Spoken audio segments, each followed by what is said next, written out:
I tried to fix my profile picture on YouTube to change from that meme. Yeah. All right. But the picture. So, good. Yeah, the picture would always be upside down or sideways, and that really pissed me off. Yeah.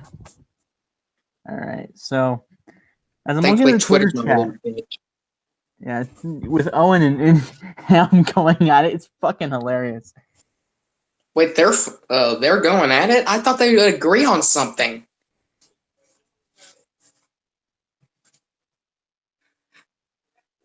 I guess that just means Ham likes to fight with everybody, even the people that he sides with.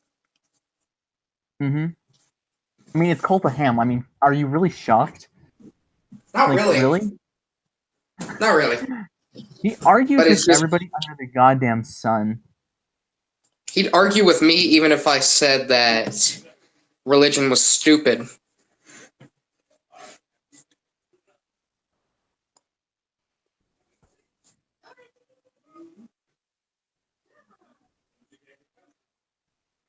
Anyway, I mean, it's going to be the new CultofHam and Humane Mind thing, except you just remove Humane and you place in Owen.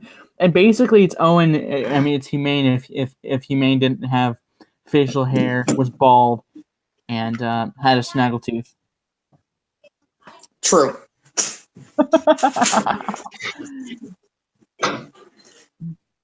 Either way, I honestly don't really care if they join or not, but it would be kind of funny to see them two just spar at it and be like, capitalism's the worst. And be like, no, capitalism's not the worst. It'd be funny.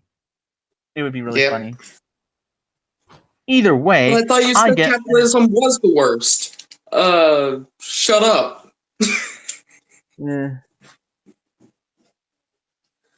Either way, I mean, I think it would be fucking hilarious, just to see the two go at it, and because Ham's on the left, and Owen is like so left wing, he makes Karl Marx look like a neoliberal capitalist. Yeah.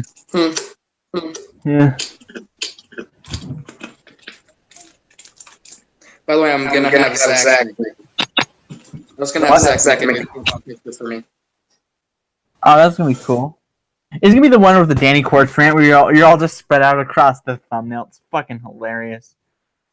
Actually, no, it's the same picture as my Twitter.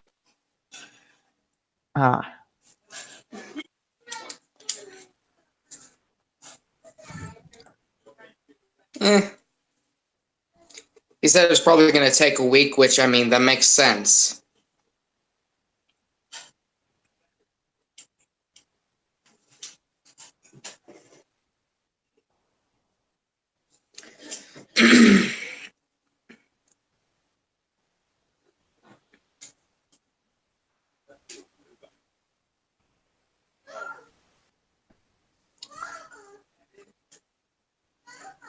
Seriously, someone else needs to join here because I'm starting to get a little bored. And we can talk about what's in the Twitter chat because apparently, okay, so Owen says possibly he might join, and then CultofHam drops an ad hom, which imagine my fucking shock that he'll be like, "You libertarian tards." I mean, I think the Libertarian Party is better than the Republican and Democratic Party, to be honest. That is a fucking awesome profile picture on Twitter, and yeah. Oh, and your boy Pat is following you. Cool.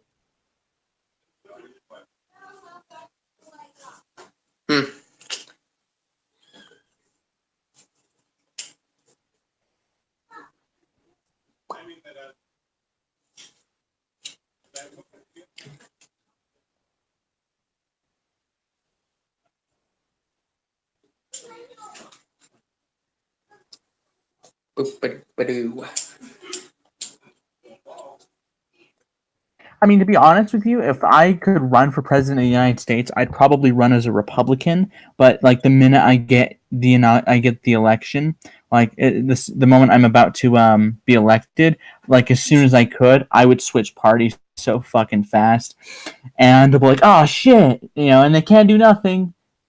Second term though, so essentially, and but like I was a libertarian the whole time, and they're like, "Fuck." and they can't do nothing. And hashtag S-Man did nothing wrong will be part of my the farewell speech or address.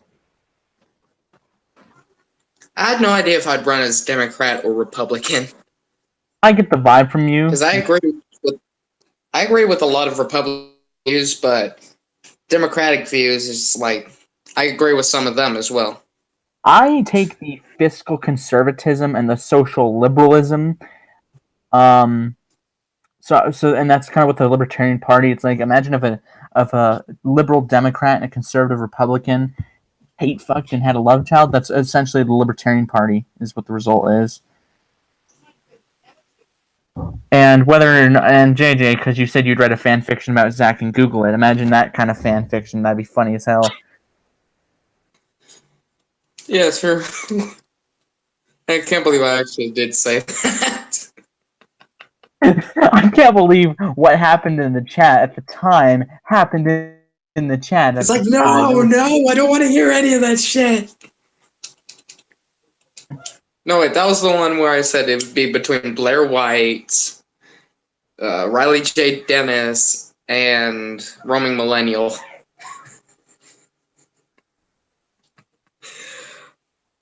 I should really get on that fan fiction just to trigger Zach. And then record yourself reading it out, and then send it to me, and then it'd be like a guest video. It'd be funny as hell. Yeah, I just need to find someone to help me write it, and I'd make it extremely graphic so that Zach would possibly throw up after seeing it. And when he has his next strike force, we just post a link to the video in the chat, and he'll do a live reaction, and he'll just he'll be like, no, make him throw up on stream. He'll be like, no.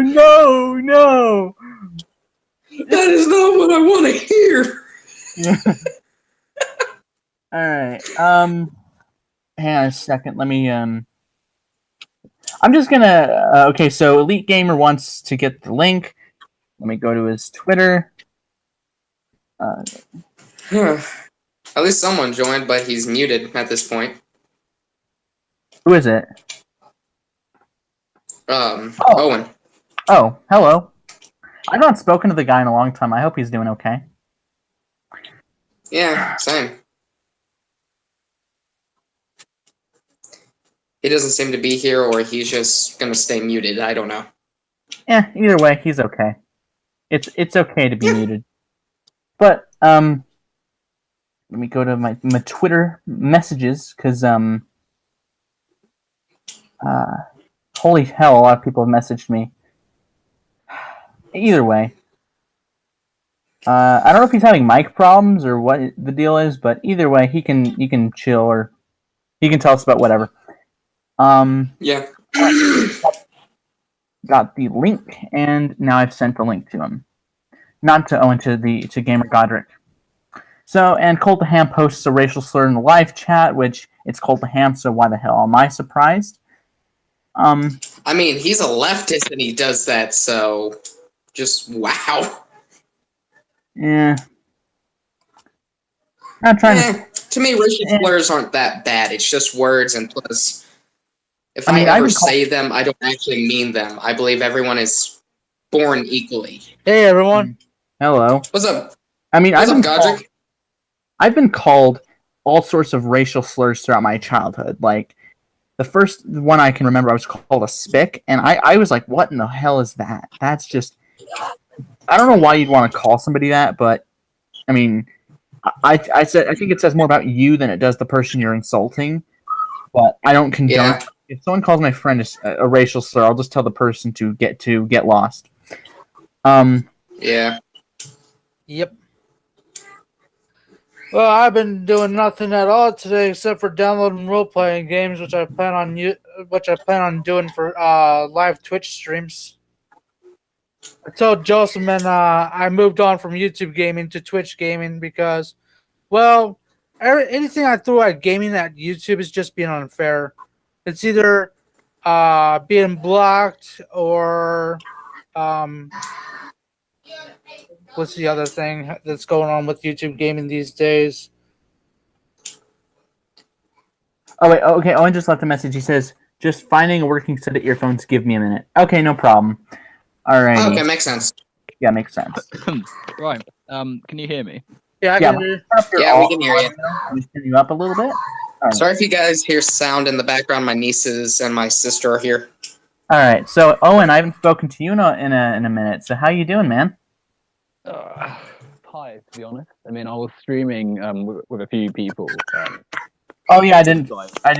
Yeah, I got the notification. I just haven't had the chance to see it. I hope you had fun. And congrats on 400 subscribers, man. I'm getting close there myself. So Thank you. And, Yeah, congrats, man. You'll be there as well. Yeah, thanks to all of you. I can't say I'll be here for too long because I'm not exhausted. But Yeah. if Never you're all going to be chatting about politics and stuff, then I thought I might as well sit in for a bit. Yeah, I don't mind chatting with you on that. Essentially, I don't know if you've seen the debate, or I'm going to doubt it. I doubt you've seen it, but Between the debate between Owen let me correct myself. The debate between CultofHam. Yeah, I've seen that. I've seen that news debate. Yeah. Well, I'm referring to Owen in this instance. I don't know if you've seen the debate where some random geek. It was his first debate, and I applaud him for that. He debated with CultofHam against me and Zack, who's now known as the Dark Conservatarian, and it was about the ethics of private property rights and the right to discriminate. So, if Owen said to me, "S-man, because I don't know, you're probably way more than me. I don't want to serve you. Get out of my sight." Essentially, the argument was that I could go somewhere else and I could just avoid Owen's shop, and there's literally no harm being done. And I could have also used the analogy of if my restaurant was not a worker-owned vegan restaurant, Owen could take his money somewhere else and spend it on a more left-wing, anti-capitalist, anarchist type business, and that's totally fine. You know, that was kind of the whole point, and Ham cut me off a few times, so I kind of shared Owen's pain with Ian Conway cutting you off so many times. That debate, I don't know how you made it more than 10 minutes. It's the only debate that I've actually ended early, I think. Because there was Aspie's, and that debate, honestly, I was shocked it wasn't on capitalism. I was wanting it to be on capitalism. But I mean, it's whatever topic that Aspie and you disagree with. Well, I mean, at least we sort of hashed out our points, though. Like with Ian, I think there was a lot more to be said, but it was just like Ian was. I don't know. We even said in the video, but I'm not. My debate's just I yell over people. And it's like, well, when you've got that sort of crowd, it's no surprise he was how he was. Yeah. And with the control room, you could hide the guy from the broadcast, and I don't think you can hear him when you do so, but you can return him to the broadcast. That's what I would have done. With Ham, I had to mute him like only once. I mean, Jossman was moderating, but I just got so fed up. Like, I don't normally cuss at my opponents, but if you cut me off repeatedly, I kind of pull a war corpse a little bit about it. Yeah. Yeah. I mean, it's understandable.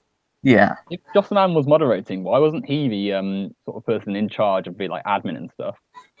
He asked if he could mod the chat, and he was the live chat, and the issue was like I just muted the guy. I was the quicker one to the control room. I shared it with him. Okay. Yeah, and I remember initially when I had that second debate with Lavelle Robinson, you commented on it. I did initially suggest you as a moderator, but I'm like, he's probably had enough of hearing from me for a while, so you probably would have had to mute the guy like 50 times or something, and then you probably would have just ejected the guy. So I'm like, I don't want to subject Owen to that type of pain, and now he's been through Ian with it, and I don't. It was weird that he was a capitalist or something, because he did seem to have he took umbrage with some things Humane was saying, and. I mean, I saw about an hour of the debate, and there were some points I initially, from Humane, I could agree with. There were some points of yours I took umbrage with, but it was like, not at like, oh my god, I'm going to tweet at you a question like, what did you mean by this or anything. But I will have to say, one of my favorite debates of yours was our first one, because that was my first one. I mean, should have had some headphones, but then again, I was like, not a pro at this at all. I mean, I'm still not to this day, but you know. And, you know, overall, it's like, these debates since the first one inspired me to want to confront ideas, and there's a few topics I refuse to debate, like people wanting a white ethno state. I wouldn't be doing what Andy Worski's doing. The ethics of punching Nazis is so far the only debate I've changed my mind on. It kind of actually, I felt disgusted for holding the position that we shouldn't punch Nazis. I mean, before anyone calls me a leftist social justice warrior, I mean, that's just an ad hominem and just a pejorative that means nothing today. I mean, I will just say this. If Owen were to run up to a Nazi and punch him in the face, I would not publicly condemn nor praise him, but I would say that, if you're dressed like a Nazi in public, you have to be like expecting some type of negative reaction, And I mean, yeah, it's sort of a thing where, like, with violence, like it shouldn't be a thing, but you can still condone it when it's against people like that. Like, imagine if there was, imagine if you knew that someone with a view of like, the Jews are bad, black people are bad, all those things. Like, if that's in society, then you want to be opposing it. And whilst no one's saying, we should make violence legal and you should just be able to attack people. What people are saying is when groups organize against fascists and against Nazis, they should be, encouraged. They should be condoned. Yeah, and essentially, I mean, with Antifa itself, it's like, I totally get their point. It's just, I feel like sometimes their actions and I wouldn't say outbursts, but you get the idea. I feel like sometimes they're a bit misdirected. Like, vandalizing public property, I think, is unacceptable, as you're punishing other people who had nothing to do with what you're protesting are getting punished for it. Like, I'm totally fine with peaceful protesting, and I was annoyed by people who were like, these football players taking a knee. I mean, I personally thought it was pointless, and you having to explain what your protest is about kind of shows your method of protesting is bad. But I think those football players were exercising their First Amendment right to protest, and even though I didn't agree with how they went about it, the fact they were peaceful, I applaud that. And with any protest that calls for the deaths of anybody, that type of protesting, I think, is ultimately harmful and counterproductive. Like, if you're protesting capitalism and you say we're going to hang capitalists by piano wires, going to help you, and it's going to seem barbaric and everything. I mean, because violence is hardly ever the answer. I mean, it is the answer. Violence should be. Let me see if I'm saying this right. Violence should not be a way of justifying. And then I had my head from actions. It's justified in the sense, for instance, when Pearl Harbor happened, we were trying to stay away from World War II. And as a result of Pearl Harbor, it was all right. We've just been attacked. We were staying out of it. That's it. We're drawing the line. I didn't find that same justification to be present in the invasion of Iraq, which by then President George W. Bush. I've seen you post on Twitter about, like, people ask you if you could speak this former president or current president, what would you say? With Jimmy Carter. He seemed to be way more diplomatic than the next few presidents. So he's still engaged in foreign policy.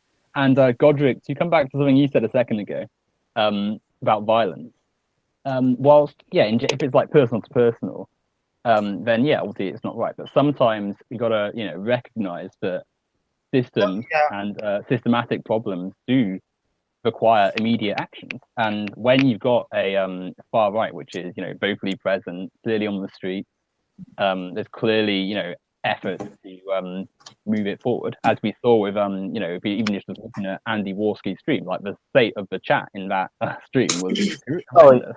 Absolutely. Like, exactly, and those people do exist, and they've got a lot of popularity. So, in my opinion, if you can prevent and oppose further far right growth by physically treating them like with violence, then that's a plus. I do have a question for you. This is a question that it's been in my head for a long time whenever you use the term far right. And Humane Mind and I had an entire discussion about this topic. Is the issue with using the term far left or far right? When I first met you and had a stream with you, I thought you were on the authoritarian left, which I mean, with some of the views you've stated, I don't buy that at all. anymore. But I'd say that I would personally define far right is like more economic in the economic sense, like economically right wing, because some of the people that are defined as far right by some are, I wouldn't say center right at all. Like they're more moderately right wing in the economic sense, but they tend to be more on the social ladder. They tend to be more hardcore authoritarian. For instance, United States neoconservatives with the dedication to high military spending and spreading national values, they tend to be more authoritarian than hard right. And neoliberals, from what I've experienced, tend to be more in the economic scale, more right wing, but way less authoritarian. I mean, from what I've I'm personally like not a massive fan of the. I'm assuming you're referring to like the political axes, which is like you've got left wing, right wing, but then you also got authoritarian and the other one, libertarian. Yeah. I find it a little bit it's not as accurate as it could be. Like it's sort of those sort of tests are naturally geared to make you more libertarian, which is obviously like looking at the questions that are asked on that test. It's understandable because I'm not. You get asked, like, sorry, what were you gonna say? I wasn't like referring to the political compass test. It's just in general with people who say things like far right. It's just from how I've experienced people and their political stances and speeches. Like some things seem very authoritarian or not as authoritarian. Like for instance, people would say that that Hillary Clinton was more right wing economically than Barack Obama, but they're both end up on the authoritarian right. Like I think on some issues they both would probably lean a little left, but they weren't on the left themselves. But I'm not like referring to the tests, like the political compass test, like that. I have a problem with. Go ahead. So, well, firstly, before I say anything, hello, Lonely Wolf. Nice to meet you. Hey, yeah. Oh, let me turn up his volume a little bit. All right. Go ahead, Owen. Yeah. Firstly, hi, and secondly, when I say far right, I think, like you said, there's more to it than just how right wing someone is economically. However, I think it's all sort of linked. So when we describe fascism and Nazism, we're talking about capitalism, which is the free market, but then backed by more militant force. So America, for instance, while is quite right wing as a country, it's quite a capitalist nation. It's got quite a lot of deregulation compared to most Western democracies. At the same time, it's not as authoritarian as it could be. It's not fascist because you're missing that militant presence. You're missing the reinforcement of the capitalist system without the it's more suppression of the workers. It's not as direct as Mussolini's Italy or Hitler's Nazi Germany. So when we describe the far right of like the Richard Spencers, the Ku Klux Klan, people like that, they want a essentially a capitalist state that oppresses the working class, oppresses the workers, but focuses a lot of its rhetoric on basis of race and a basis of sex and class and like an ulterior supreme standard of humanity. So no LGBT plus people because they're not part of the Ubermensch, not part of the superior Aryan race. No people who would deem their society less pure and less perfect, which is why like a massive part of Hitler's rhetoric was turning workers against, instead of focusing on the problems of like capitalism, they focused on the problems of race and sex and stuff. So, which is why a lot of people say, oh, the Nazis were left wing because they had socialism in the title. Hitler perverted the use of the word socialism to make it from worker liberation to German liberation, liberate the problems from Aryans, liberate problems from Aryans to remove like Jews and black people and gay people and stuff like that. So when we talk about the far right, to conclude this sort of monologue, we talk about people who not only support capitalism and have firm authoritarian views about capitalism, but want to enforce a sense of nationalism and white supremacy and other sorts of racist ideas and supremacist ideas about society. Simply put, when I had that discussion with Humane, we kind of did touch up upon that type of thing. I would simply say, like, from how he defined far right, and this obviously there's going to be a difference because you're far left and he's far right himself on the economic front. I mean, yeah, there are people who do support capitalism who, when it comes to on the authoritarian scale, I would say are quasi-fascists. But they're not as, like, for instance, I'm just going to use the political compass test as an example. I know it's not the most accurate, but let's just use that as an example. According to it placed Hitler as center-right, way authoritarian, and it placed Milton Friedman as not too far away from the border of libertarian authoritarian, but still quite right-wing.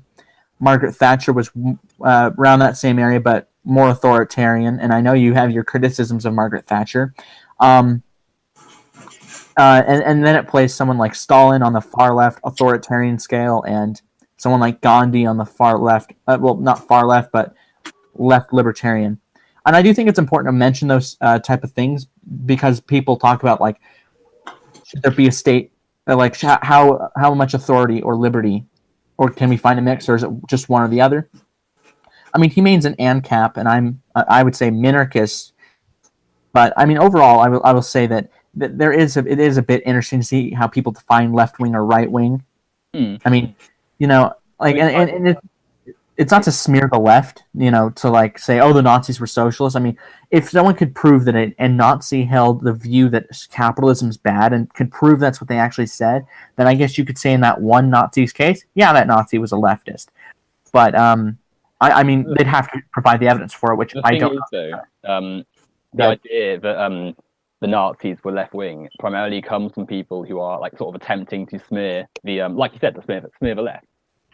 But you look at the statement and you can refute it with Hitler's own words.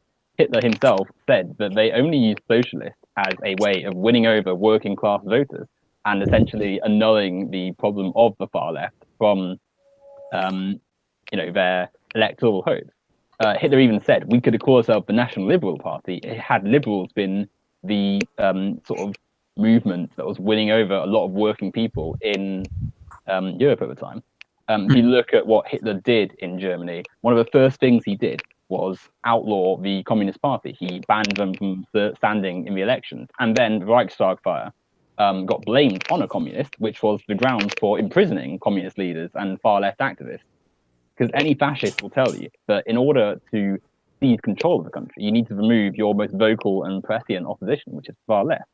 And like him or hate him, the far left are a crucial part of opposing the far right, which is what Hitler recognized and what Mussolini recognized, and why amongst the first people to be the victims of Nazi control were the far left.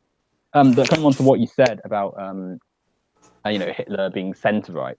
Well, I think that's what the test said. I'm not saying he's center right. I'm just saying that's what. Okay, that's an analogy, but yeah, you get the idea. You can look at his economic policies, and again, they're massively, at the time, he was massively supported by many corporations. Famously, Henry Ford was an advocate of Hitler, as well as the Daily Mail owners in the UK, because he was a free market capitalist. Whilst it's true that he used his, the Nazi SS and such to impose their force on the country, the actual state of regulation was massively scaled back. It was very much a capitalist economy because you had corporations operating in a free market and profiting off labor. And yeah, fine, you can argue that controlling things isn't capitalist, but it ignores the fact that very much the integral parts of capitalism, profiting off commodities and private property ownership, were upheld. And indeed, the Nazis made massive profits and massive economic growth because of the masses of free workforce that they had. The prison camps and the concentration camps, they served as a form of free labor. And indeed, the Nazis based this off American segregation systems and prison systems, which were, massively segregated at the time. And you can look at the American prison system today and the way that labor in prisons is used to generate profit for America as a key example of how authoritarianism is an aid to capitalism. But I feel like I've spoken for a while, so. I'll simply say something real quick to Owen. Good. About the what you said they worked the people in the concentration camp. Look, the main point of them was to kill as many Jews as possible. Basically, what the concentration camps were for, and to kill other prisoners they've captured during the war. Oh, of course, but there was also the added benefit of free labor surplus. Yeah. Not just you obviously have to consider that they didn't just immediately die when they went to the camps. There was also but they really worked. sorry. So something I was going to bring up was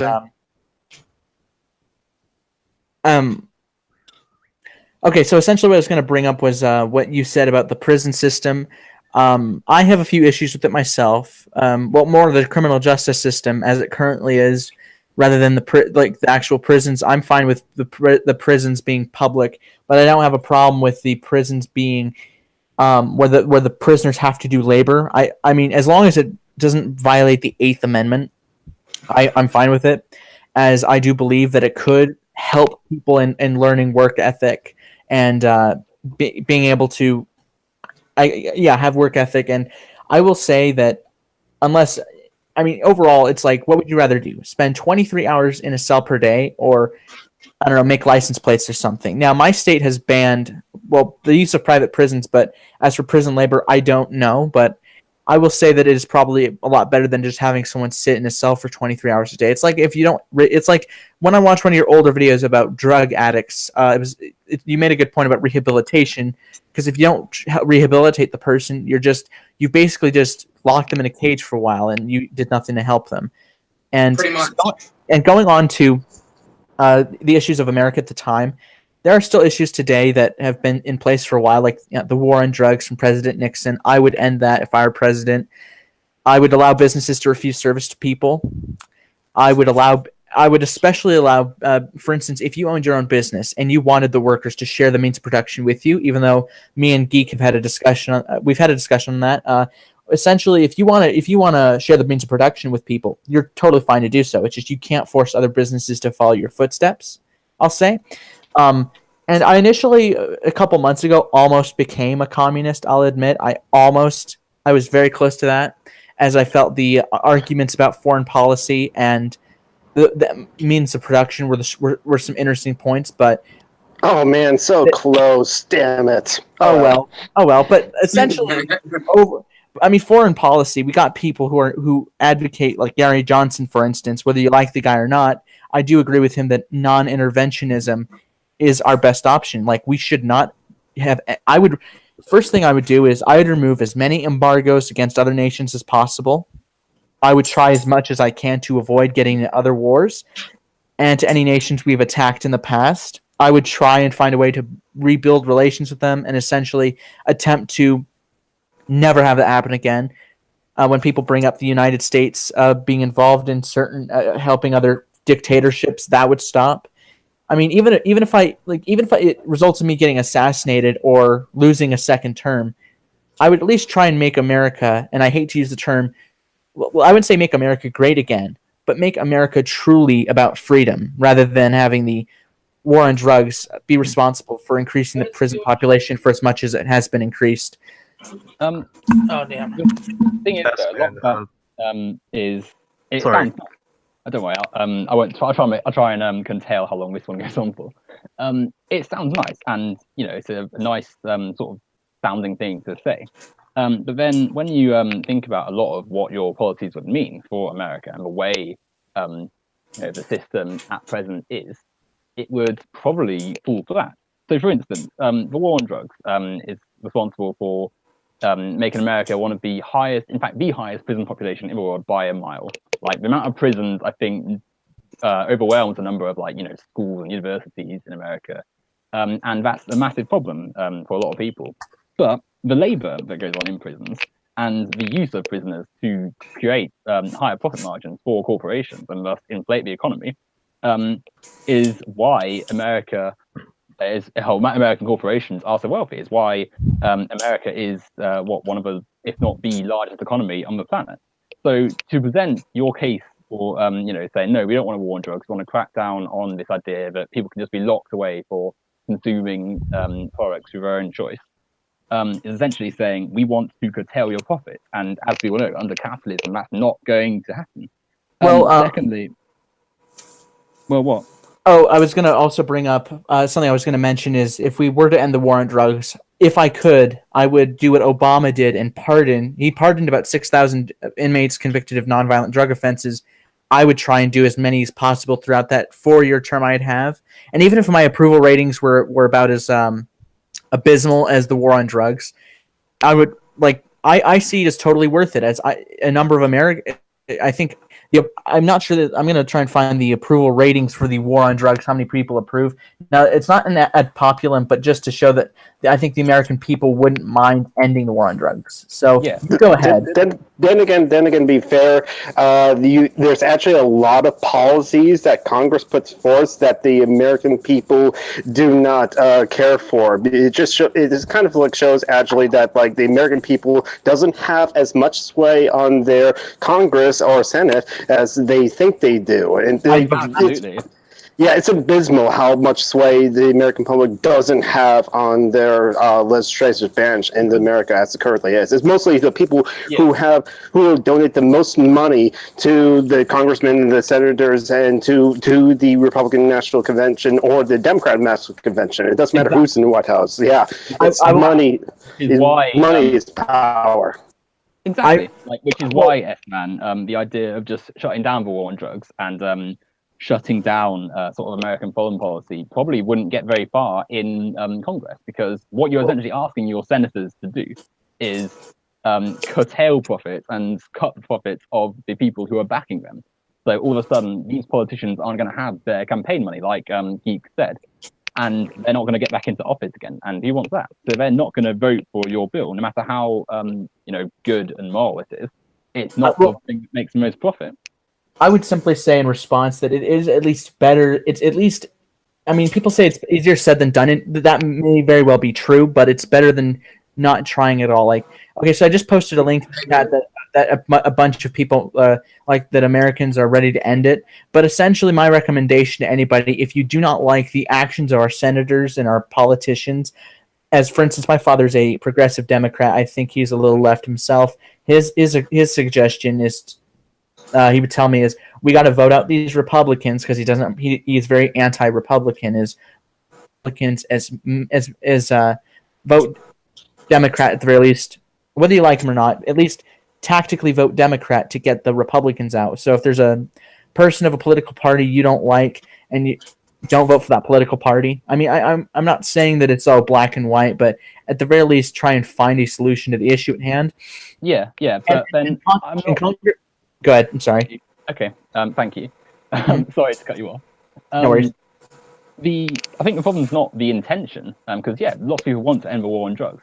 It's how that transfers to the actual consequence and outcome, and what is actually done.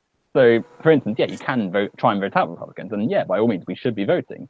But at the same time, that's not going to translate very well, because as what Geek pointed out, the Democrats aren't exactly much better than the Republicans of ending these sort of policies. I mean, quite famously, the Clinton administration was terrible for the war on drugs. Their policies, in many ways, were responsible for the high incarceration rate we're seeing, today.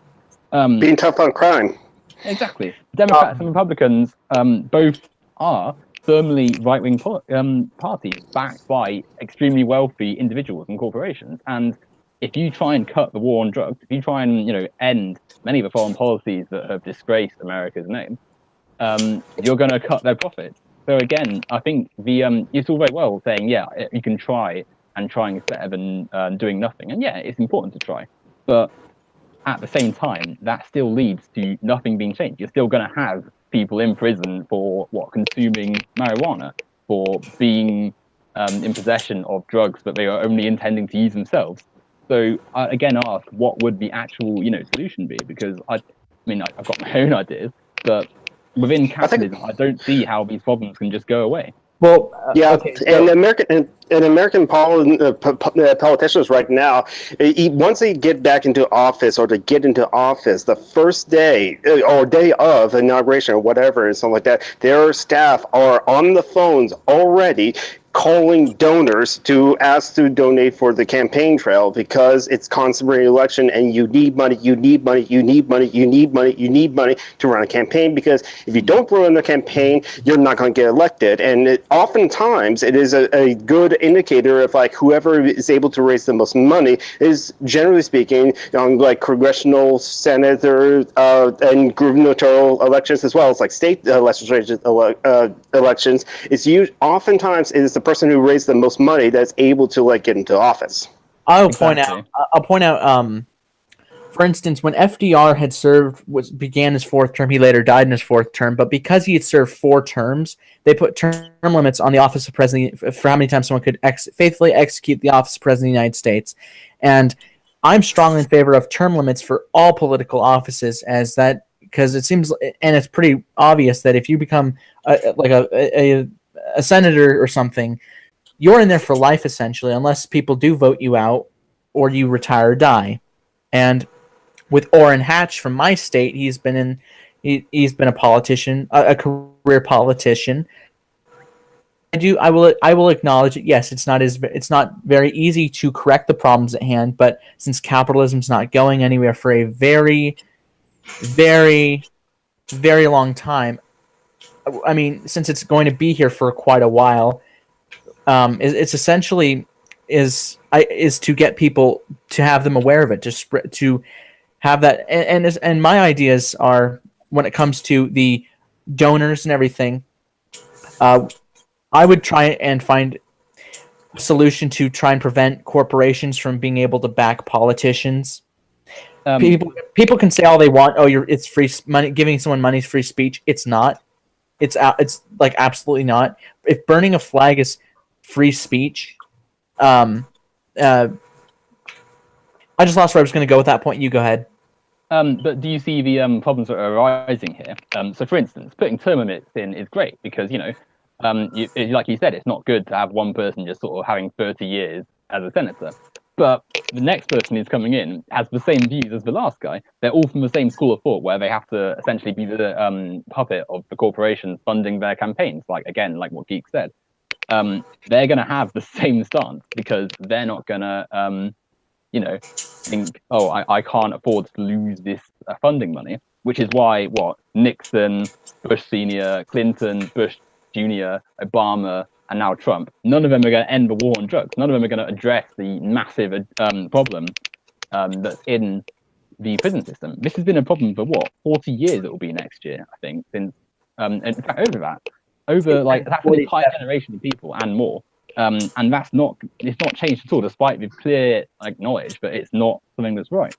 And you say, oh, you can make it so that corporations can't affect the government. And again, that's something that politicians can't vote for. I mean, it's all very well saying, oh, we will do this, but then every time you strike to make that happen, you're going to see people backed by the corporations not do that. For instance, election rules, they were being addressed, but now Trump, now he's in office again, has suddenly scrapped a load of them. So, for instance, churches and religious organizations formerly had to, there was a limit on how much they could do. I think, in fact, I don't think they were allowed to back candidates with financially. I remember hearing that too, yeah. Yeah, exactly. They've got rid of that, and now that's the case. So now you're going to see these massive conservative bodies who have, they've got awful views, clearly not in any means a good idea to have in your government, but they've got a lot of money, and there's no limit on how much they can put into their government funding and who they're going to back. So you're going to see Republicans with some of the most heinous, awful ideas win elections because they've got backers who can give them dwarf what the Democrats have or whoever else is running. I think what I'm asking of you isn't to say, oh, well, we're going to change the system over there, because like you said, it's silly to just sort of imagine capitalism's going to go in like a snap of a finger. But I'm instead asking you to sort of reflect on where you stand and sort of think, are these ideas going to change anything? Will we be in the same situation if we continue thinking that capitalism can fix its own problems within capitalism? All right, so to address the point, when it comes to the religious people we're barred from backing politicians, right? You've noticed the trend from Donald Trump where he reversed a ton of things Obama signed executive orders for, and it wouldn't surprise me if he would try and sign some executive order reversing what Obama had for dinner the night before he left office. Now, when it comes to things that Donald Trump has signed reversing, it becomes a constant thing where it seems like one president will sign a bunch of things as executive orders or sign a ton of things into law, then his successor will take everything that person did and attempt to completely obliterate their legacy. Well, not obliterate, but erase their legacy and reverse those type of things. So, for instance, let's say, I don't know, a Democrat wins the 2020 election. Let's say Trump's a one-term president. Or in 2024, the person who succeeds Donald Trump hopefully reverse a number of things he's done, like that and a host of other things as an example. The one thing that needs to be corrected is the trans ban. If you're familiar with The trans military ban. Yeah, I honestly, I've thought about that whole mess. I've thought about it as of the last few months. and the most ridiculous thing is everybody said, "Oh, Trump," or some people I know in real life said Trump's for the LGBT. All right, first of all, that's a dumbass. That's a dumbass thing to never do. He's banning trans in the military. Yeah, right. Trump would be for that. I mean, I've actually had an entire video drama with one YouTuber about this. I've had part of a debate about this whole thing. So I've spoken my piece on it. I personally wouldn't have done it. I personally would not have signed any executive order trying to ban him from the military. As honestly, if you want to serve your country and you want to risk going to a country that if they capture you, they'd kill you. I mean, I don't know. It's just that whole thing. I think it was just unprofessional how it was announced to the public, and I'd rather bring our troops home instead of bullshit oil war. Basically, what my dad says is defend our own nation instead of defend. Well, I would still defend other nations, mainly our allies. But like my dad says, why are we risking our lives over there in the Middle East for nothing? I mean, most of the case. I'll expand on that. Actually, we've fucked up the Middle East for a long time. Yeah, War Corps-esque language, but I think it makes a point that I think there's some nations that will forever hate us, and I honestly, even though I'll say that they do have the right to hate us, and they can hate us for the longest time, but I would simply try, like like I said, I would at least, if I were elected,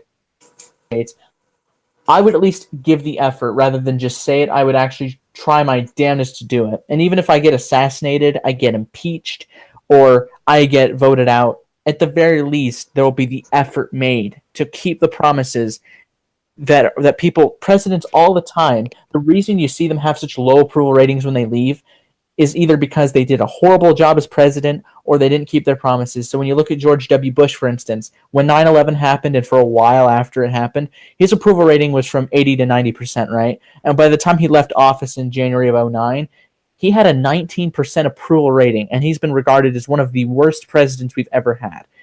And I'm not trying to be disrespectful to W43, but it's honestly true.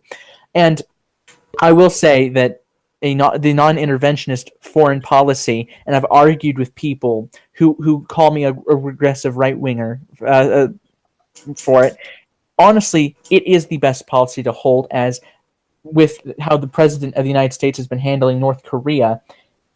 Not intervening at this point would probably save our lives in certain instances, and I think every other war besides since World War II has probably been unnecessary for us to fight in. And I will acknowledge that the United States is worthy of criticism. I'm not going to deny that, but I will say that. Okay, I'm sorry. I'm going on. Go ahead. I got to go, guys. All right. Sorry, Godric, you go ahead.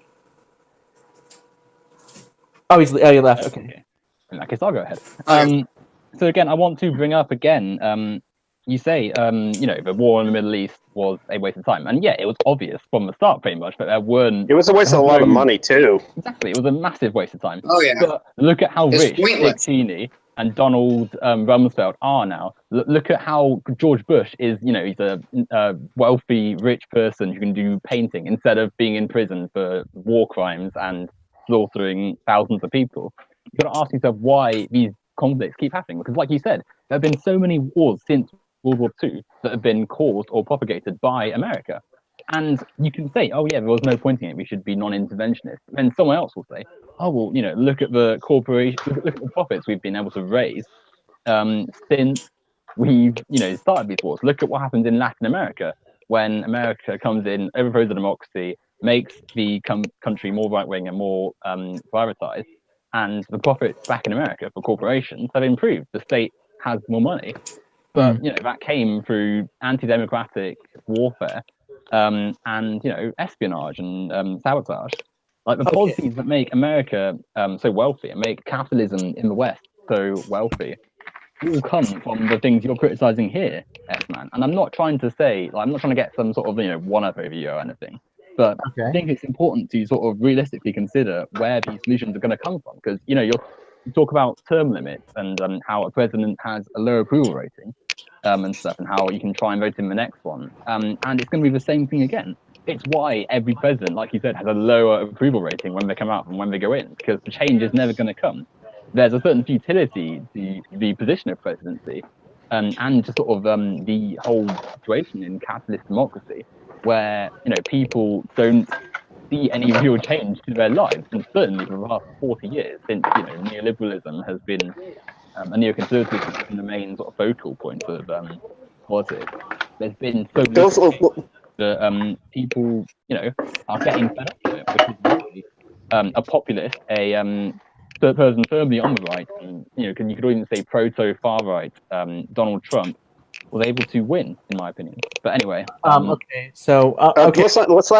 I want to bring up something. Let's not forget that the president doesn't have that much power as we like to think we have. Yeah, the president can do things because there's checks and balances. Like Obama couldn't do as much as he could because he did not expect that the Republican Congress was going to stonewall him so much that it forced a government shutdown and stuff like that. So there's that to that wrinkle to the whole. If I were president, I would do X, X, and X and stuff like that. Well, you could do that, but you can at least try. But let's not forget that it's also the Congress and the Senate that's part of the process as well. You got to flip those houses. But also, let's all not forget that even though we are focused on the president and the senators and the Congress, because that's the national government and stuff like that, most of the local government, the state governments, and the city councils and the counties, they make a lot of decisions. Like in some states, 2,000 bills go through their state legislature,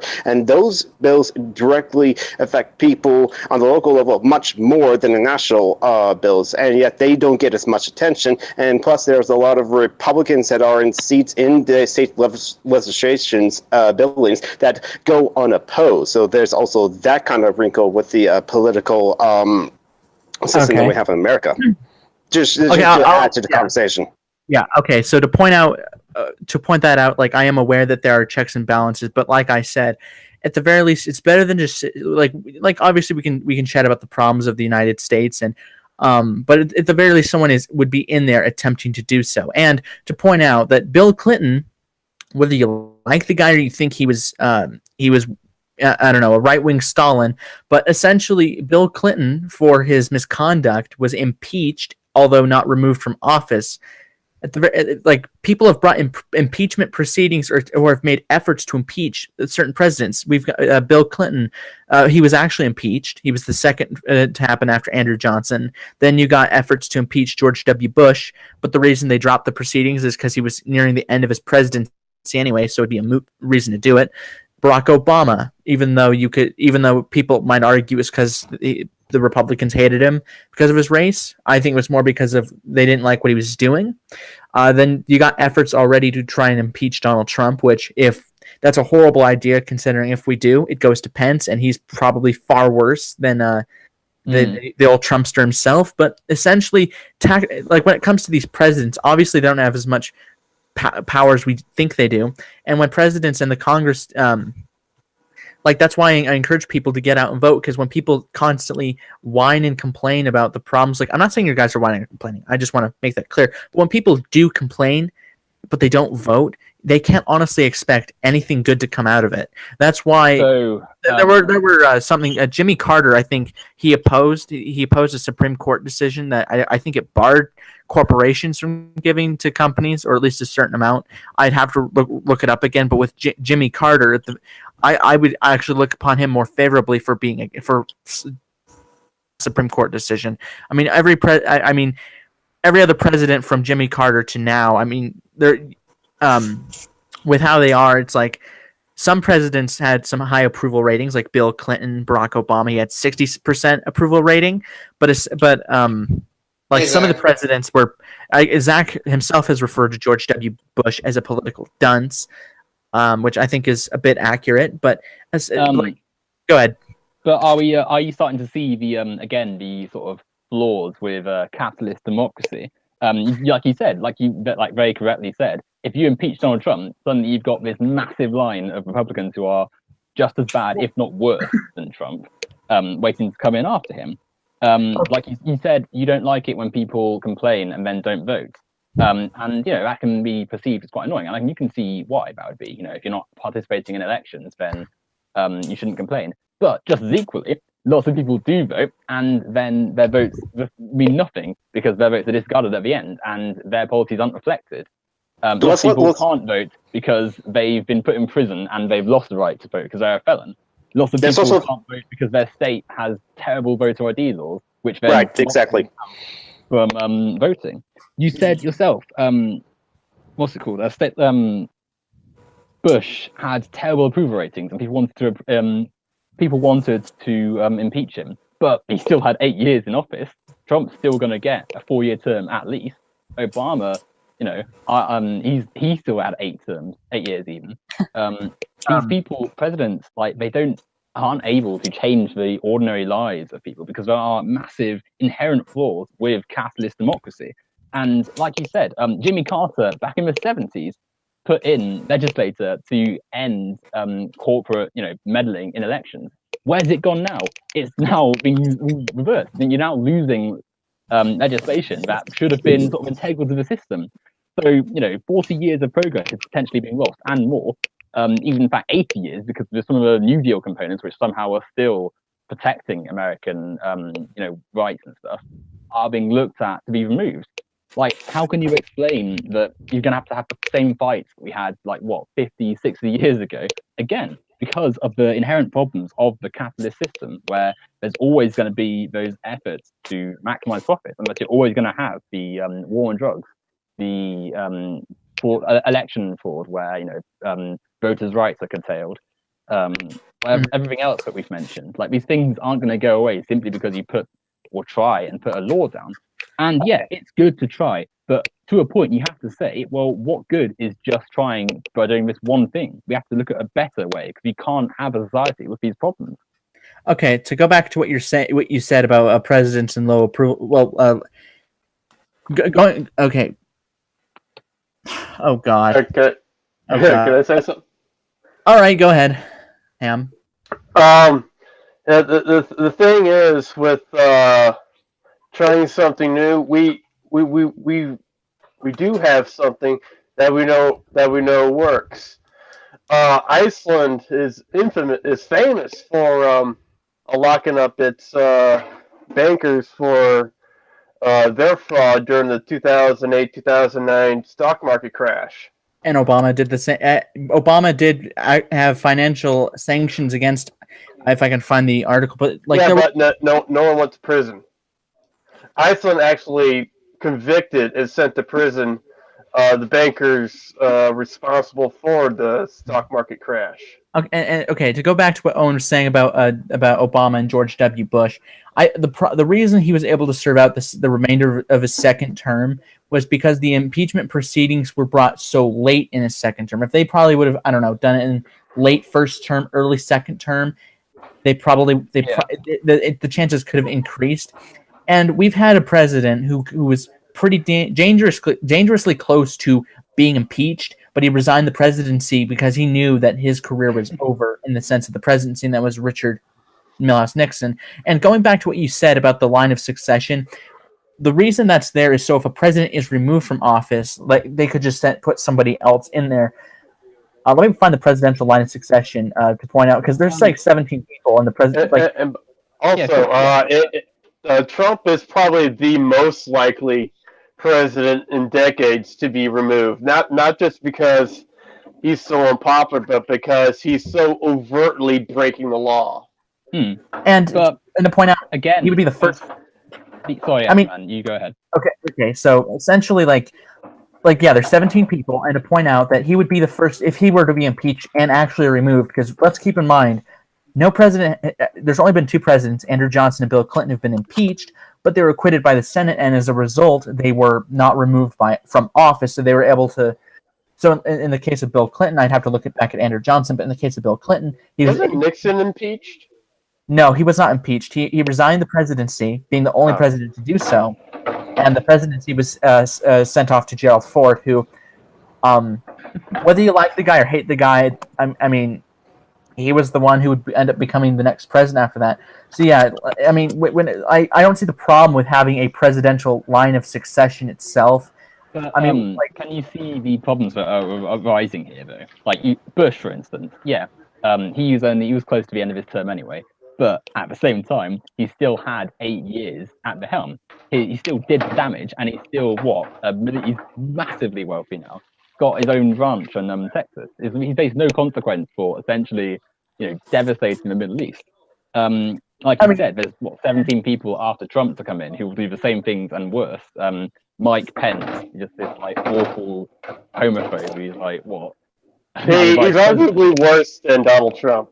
Yeah, that's why we can't impeach Donald Trump. As much as I like the problems, though, like what I'm trying to say is that the whole system is fundamentally broken. Because you're not gonna, if you keep the guy Donald Trump, you're gonna have problems. If you get rid of him, you're gonna have more problems, and you have to keep on going, rely on an election in a few years' time, but might not. There's no potential improvement coming. Republicans could win again. The Democrats, if they win, are they even going to improve that much? Here's the thing.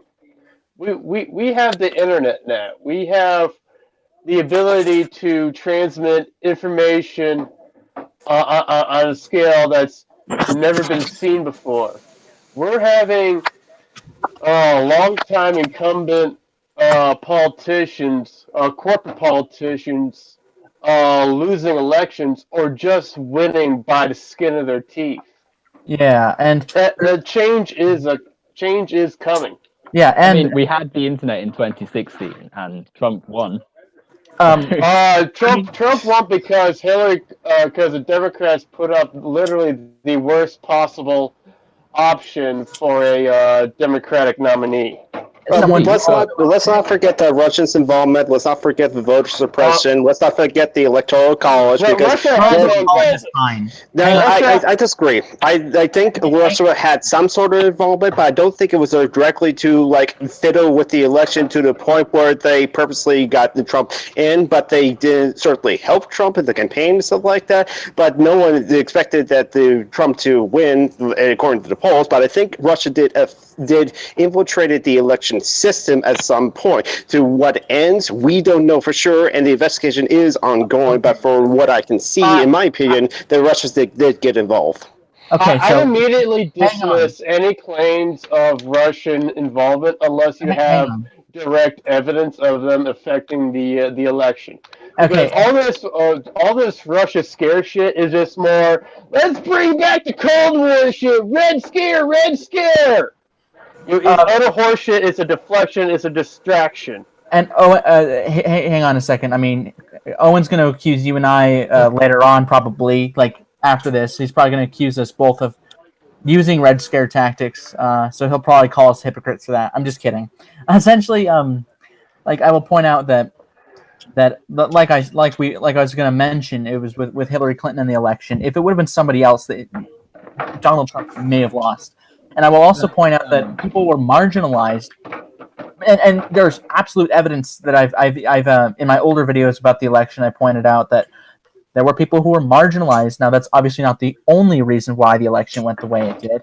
And the Electoral College point, I mean, I'm not strongly for or against it, but I do see the point to it. I used to not see the point to it, but further, I do see a point to it. But I mean, I always find it a bit, I wouldn't say, I guess you could say ludicrous that people constantly blame capitalism. It's just, I mean, and people constantly say capitalism is just the private ownership of the means of production. It's like, how exactly do we would publicly have, we'd have the means of production publicly owned.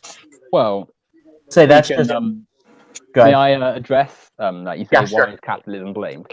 Under a non-capitalist system, all of a sudden, your economic crimes that you see people in prison for under this system, they're not happening because suddenly people aren't needing to steal to survive. Suddenly, you're not needing people to go and like rob a grocery store to feed their kids. Suddenly, you're not seeing politicians elected to essentially serve their corporate masters, because you know there's not going to be no bribes to be had. There's going to be no corporations being able to say, we're going to give you millions if you pass this bill that deregulates our control over prisons and stuff. Like, all of a sudden, all these problems that you're seeing because of the capitalist idea of, you know, making profit off commodities, of increasing your capital to better yourself in society, they're all gone. The war on drugs is one of the main driving reasons we still have it, is because it produces a hell of a lot of profit for corporations.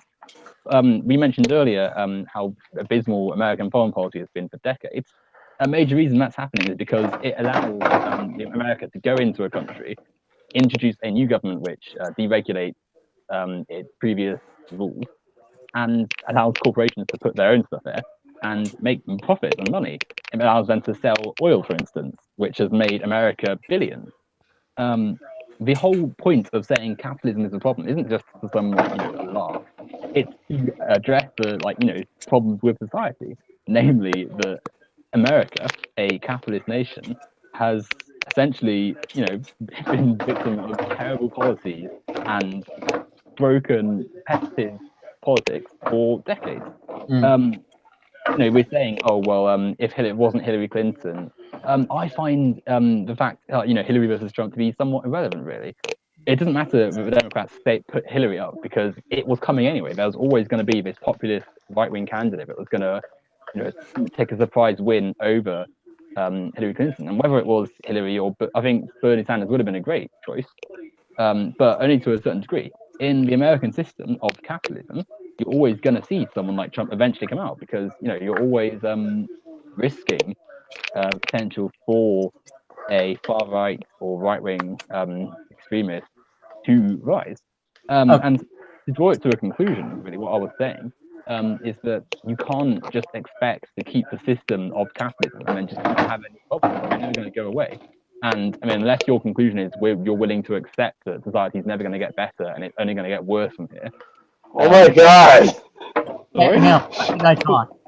Let the guy talk. Owen, continue. Unless you're willing to accept that the society is only going to get worse with capitalism, certainly environmentally, I mean, that's just another story. But unless you're willing to accept that things are only going to get worse, you have to sort of say, no, the system needs changing because something is fundamentally wrong for all the reasons we've outlined here and more. Anyway, I'm sure you have a response. Okay, I'll respond to what you're saying. Hey, can I say something? I mean, it's the first time me saying something. Okay, I'm just gonna make it quick though. Okay, so what I was going to say is, if people made the efforts to impeach a president, and maybe they could avoid what happened with George W. Bush being able to complete a second term, because if people find the president to be breaking the law or violating the Constitution that they swore to preserve, protect, and defend, then since we're still very early in Trump's first term, the efforts to impeach him, I think, are stronger. Like, the likelihood is stronger considering how early we are in the term. If we wait till, he's in the late stages of first term or second term, then you guys waited too long, and I don't feel bad for those that waited too long to try and impeach W. You say that there are always going to be right-wing leaders at Owen Macdonald. I mean, even if Bernie Sanders was win the election, you're still going to eventually have a right-wing leader. I find that to be kind of a moot point regarding systems of voting, because you are always going to have interchanging of opinions, national opinions in a country. I mean, for example, with the presidency here, it's interchanging between Republican and Democrat. I mean, we went from, let's say, far left, for example, with FDR, and yeah, sure, you laugh at that. He's more left than I'd say other presidents. Like he was to the left of a lot of our presidents. Okay. You get my point. You get my point, though, Owen Macdonald. Yeah, sure. You can make the point that every leftist here in America is pretty moderate. Hey, Zach, you're cutting out. He would of Reagan or either the Bushes or Trump, and the thing is, you had like Nixon. Well, it's kind of debatable of whether he was like I don't know. He attacked the left. I'm just gonna give the benefit of the doubt and say that he was right wing, and then you had only his successor Ford, and then there were leftists who actually increased the minimum wage. So. And then there was Reagan. Then you had H. Bush to take over for one more term because Reagan was still popular throughout a lot of his years. And then H. Bush became unpopular. Bill Clinton raised in polls. He became president for two terms. And then it interchanged back to Bush Jr., then Obama, and now Trump. And we're probably going to have another leftist, like if you give Trump a full 8 years. I mean, I doubt if he's even going to get 2 terms at all. He might get elected out in 2020. So again, your point of there are always going to be right-wing leaders is a moot point in a system of voting. I mean, unless you want to like set up a monarchy, but even then, family lines are going to eventually have differing political beliefs and opinions and how they want to rule a country. Yes. And I'll point out as something I needed to point out, as Zach was saying, FDR was on the left. I wouldn't say, like, I'm just going to say, I don't think he was necessarily on the left wing side of it, but I'd say he's probably, along with Lyndon B. Johnson with the war on poverty, was at least a little bit to the left of our, especially our more recent presidents. But I mean, a lot of the presidents seem to be my issue. My common issue is sometimes like the social issues with the presidents, like foreign policy. Like if unless it's non-interventionist, I'm not voting for them. I will vote for Gary Johnson's corpse over any Democrat or Republican on foreign policy on the foreign policy issue if it's not non-interventionist. When it comes to the social issues, I would again vote for any other I'd vote for anybody else when it comes to the social issues. That's non-negotiable, like pro-choice. They're fine with gay marriage, but it's guaranteed now. And no matter what any Republican says, it's staying. And with these people with these horrific views, for instance, let me pull up his name. Paul Ryan, the Speaker of the House of Representatives. He's second in line in the presidential line of succession after Mike Pence. He's pro-life in all circumstances. So, and no, I don't think Roe v. Wade is going to go away anytime soon. And no matter how hard the conservatives try, I think it's going to stay, especially after the Supreme Court ruled on it. But then again, the Supreme Court ruled gay marriage to be, I believe, in Minnesota, the U.S. Supreme Court ruled in one way, and then 44 years later, they vote another way. So it would take a hell of a lot of change in order for that to happen. But with these people with these horrific views, there have been protests of what Donald Trump has tried to do. I mean, and that's great. I'm totally cool with protests. Like, people have protested his supposed Muslim ban. They've fought against all travel bans or bans in general. Hang on a second. Let me just deal with that. Am I okay to yeah, are you finished, Esma? Yeah, I lost my train of thought because CultofHam was rudely doing the dishes while yeah, come on, man. Don't be doing the dishes. Okay, so I'm going to respond to Zach's point. So I don't think you understood, or you may have misunderstood what I was saying. I'm not saying that it's bad if there's I'm not saying that elections that produce right-wing leaders are a sign that the whole system's broken. What I'm actually saying is that the system's not going to improve whilst you have a system of capitalism. Like you said, you listed off the succession of a presidency from Nixon to Reagan and so on. Nixon to Ford, even to Reagan. It's Nixon, Ford, Carter, Reagan, Bush Senior, Clinton, Bush Jr., Obama, Trump. Yeah. And under all of them, you still see. I don't know if you got my point. Okay. Well, if you don't, I like to point out something funny. Owen says that if we have a capitalist system, we can't improve, even though we are in fact improving. In fact, we have economically, we have social democracies like Iceland, France, Germany, UK, the Norway, Denmark.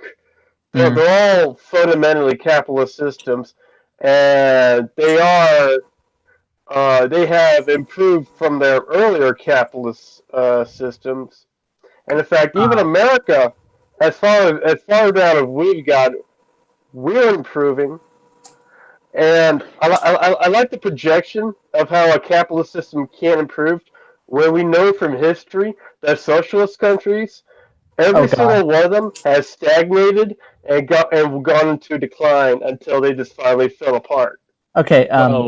Firstly, that has nothing to do with what I was saying, and secondly, if we're It's a refutation what you were saying. Okay. Let's calm down a second. Oh my God. Okay. Let's just before he goes with the that wasn't communist, and I saw your video response to us about that. That still brings laughter to me. And you were pointing out other nations that in your video on homelessness, the video I responded. Sorry to interrupt, S-Man, but do you think we could go back to what I'm sorry. Go ahead. saying? Yeah, go ahead. No problem. Yeah. So the systems that you say, are examples of capitalism working. So France, Iceland. You mentioned the Nordic countries.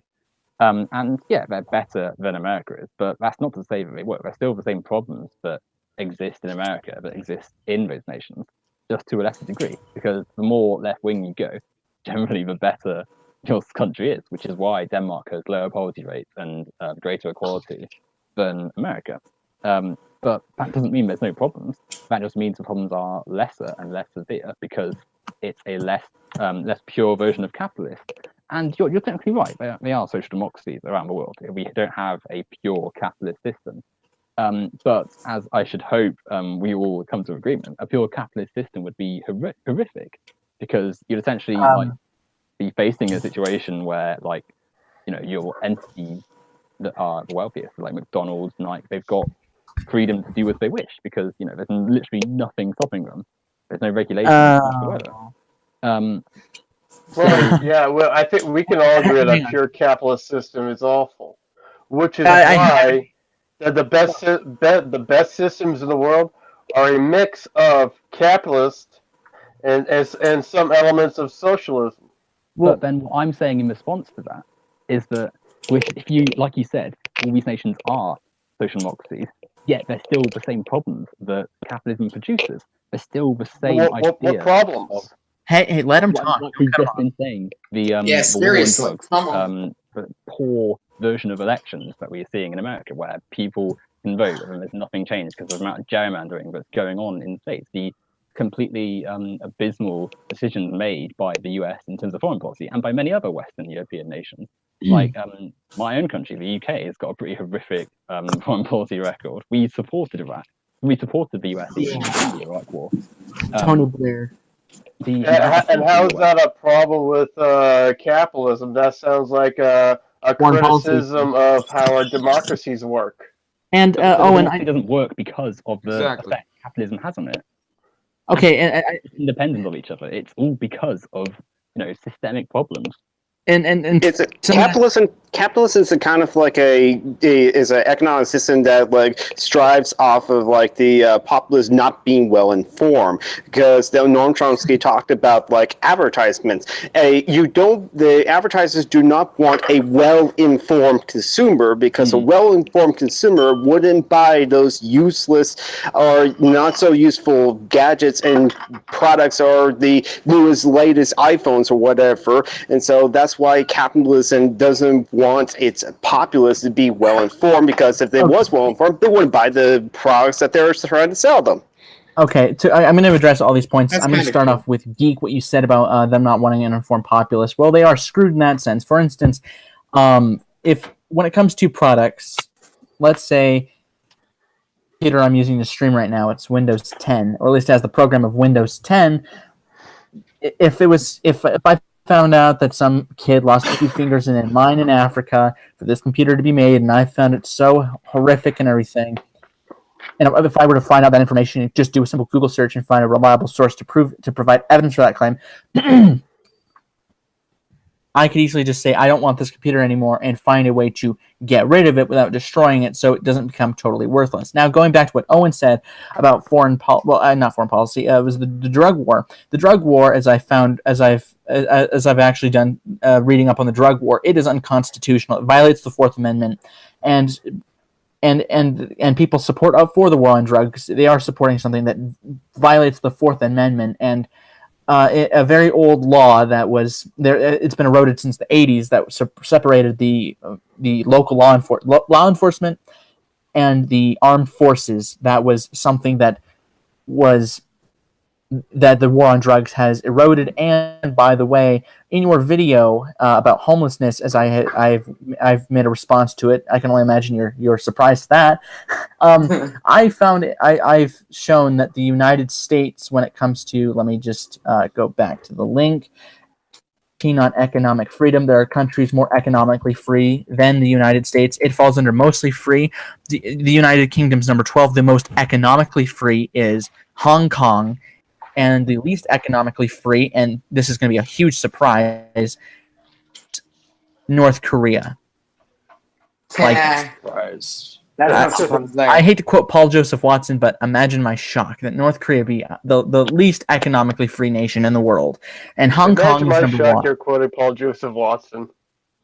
He's a dumb son of a bitch. So I can't stand Paul Joseph Watson. I mean, he's extremely arrogant. But besides that, brain juice before every broadcast. Okay, besides the point. That was just a joke. It's just a joke. Like, whenever people point out the problems of capitalism, and my main problem with socialism, or at least your brand of socialism, I think it's anarchist socialism, or communism, whatever you want to call it. When people say the workers deserve to own the means of production, that's my main contention.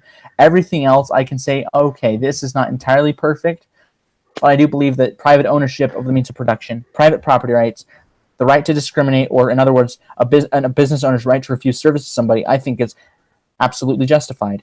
That was a question I asked in my video, in the questions capitalists have for communists and socialists, which... response though, you called it classist, which I'm not sure why you call it classist when I said, and you said in response it was a classist view when I said that why do the workers deserve to own the means of production, and you said you called it classist or something.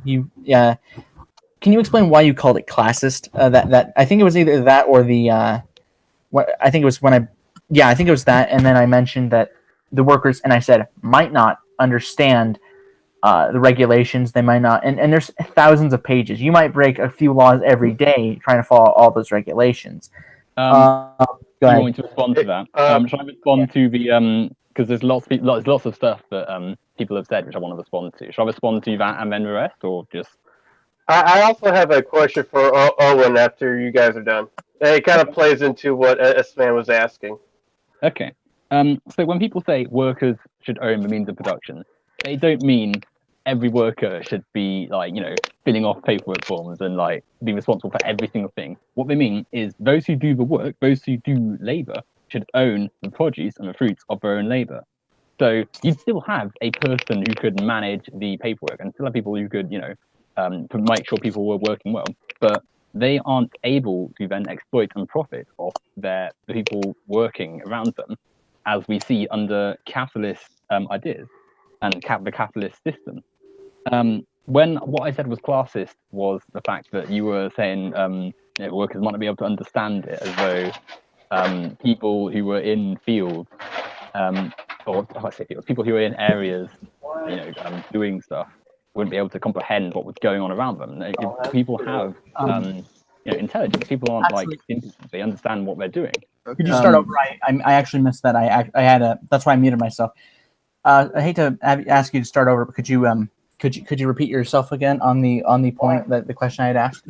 From the start. We gotta go do something. I'll be back, guys. Yeah, I hate to be taking all, but I had a friend knock on the door. So go ahead. And by the way, are you picking on your headphones or something, Owen? Me?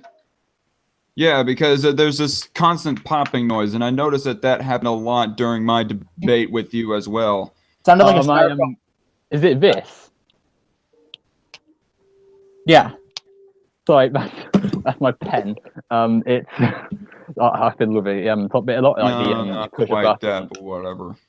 Go ahead, Owen. Maybe it's CultofHam doing some background things as well and not muting himself.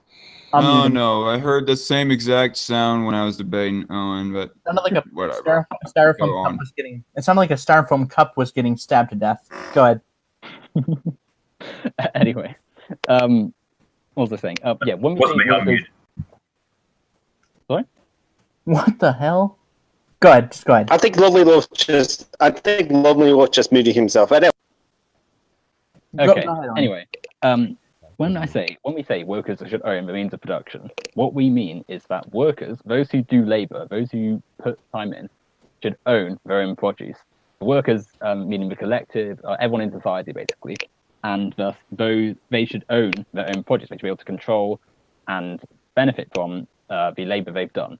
So if you have, as we do in capitalism, a boss who is taking the work of those who have done the work and profiting off it, thus benefiting themselves and denigrating the position of the workers, that is unfair, because despite doing nothing, the person who has not done the labor is getting the rewards of it.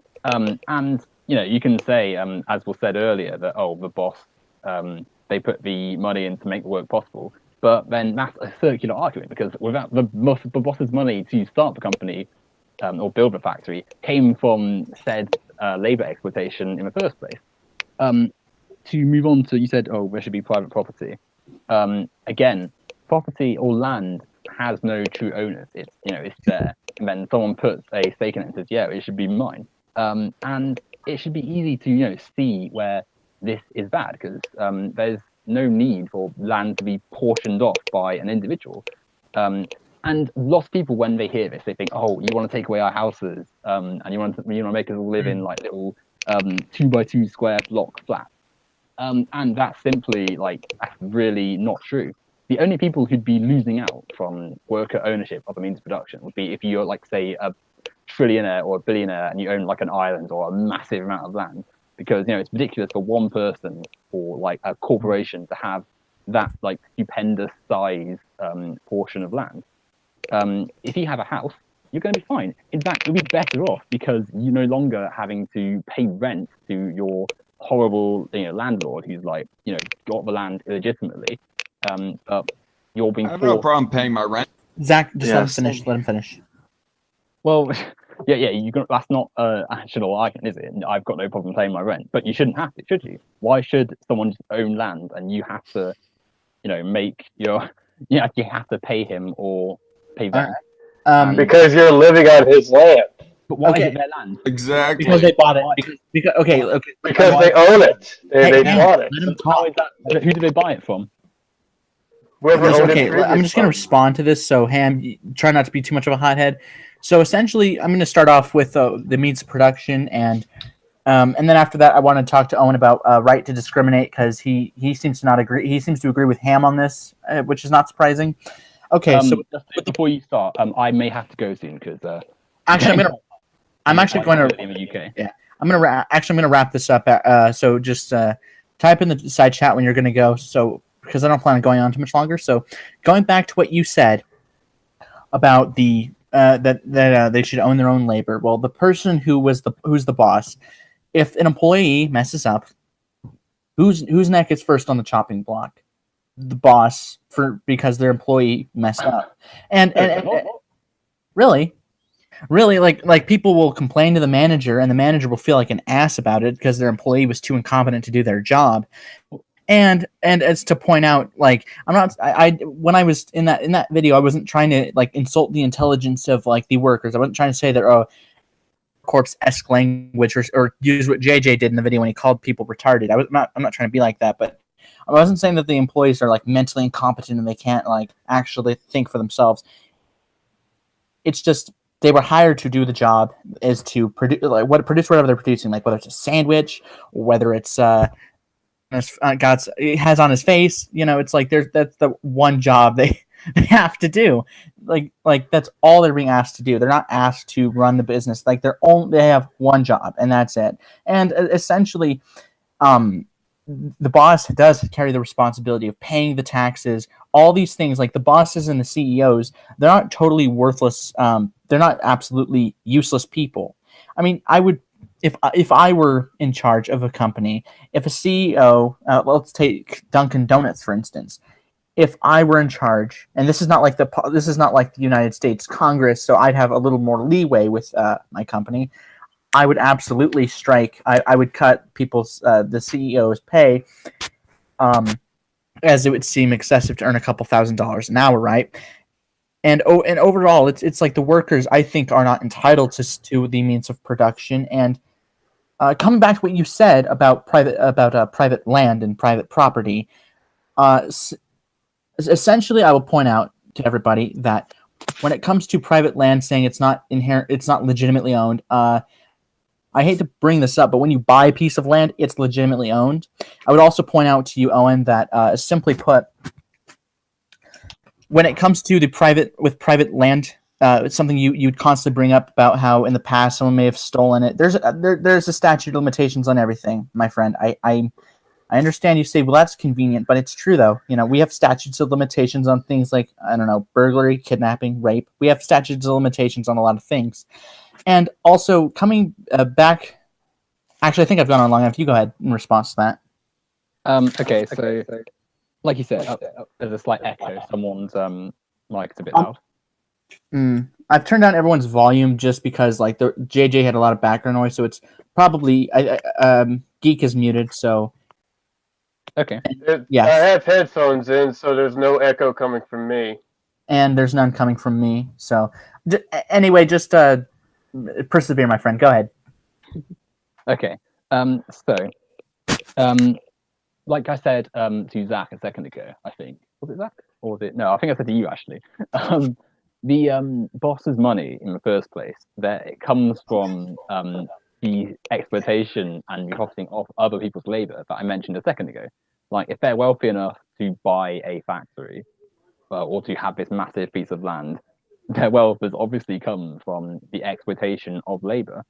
And thus, so it's to say, oh well, they provided the jobs or they provided the factory is redundant, because they shouldn't have been in a position to do that. They shouldn't have had that colossal amount of wealth anyway in the first place. Secondly, when you say that it's the boss's neck who's on the line if an employee makes a mistake, that's just not true at all.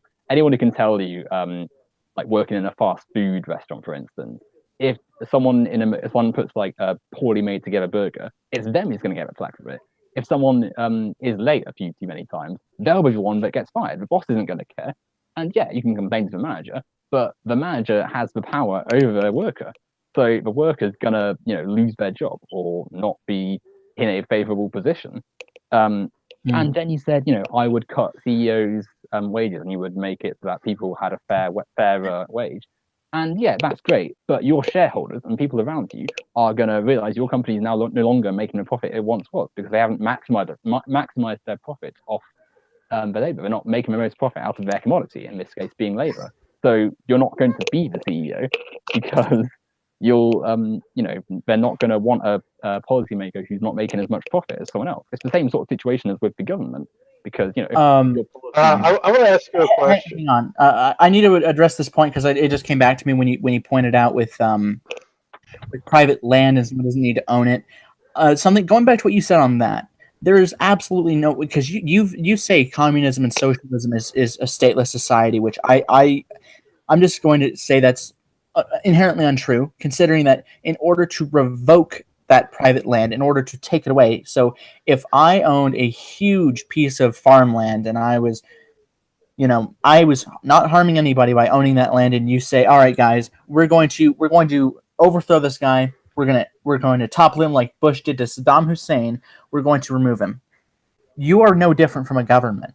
There's literally no difference between you and your group and the state. When the U.S. government toppled Saddam Hussein, you guys are like are no different from them in that sense. When you are acting like a state.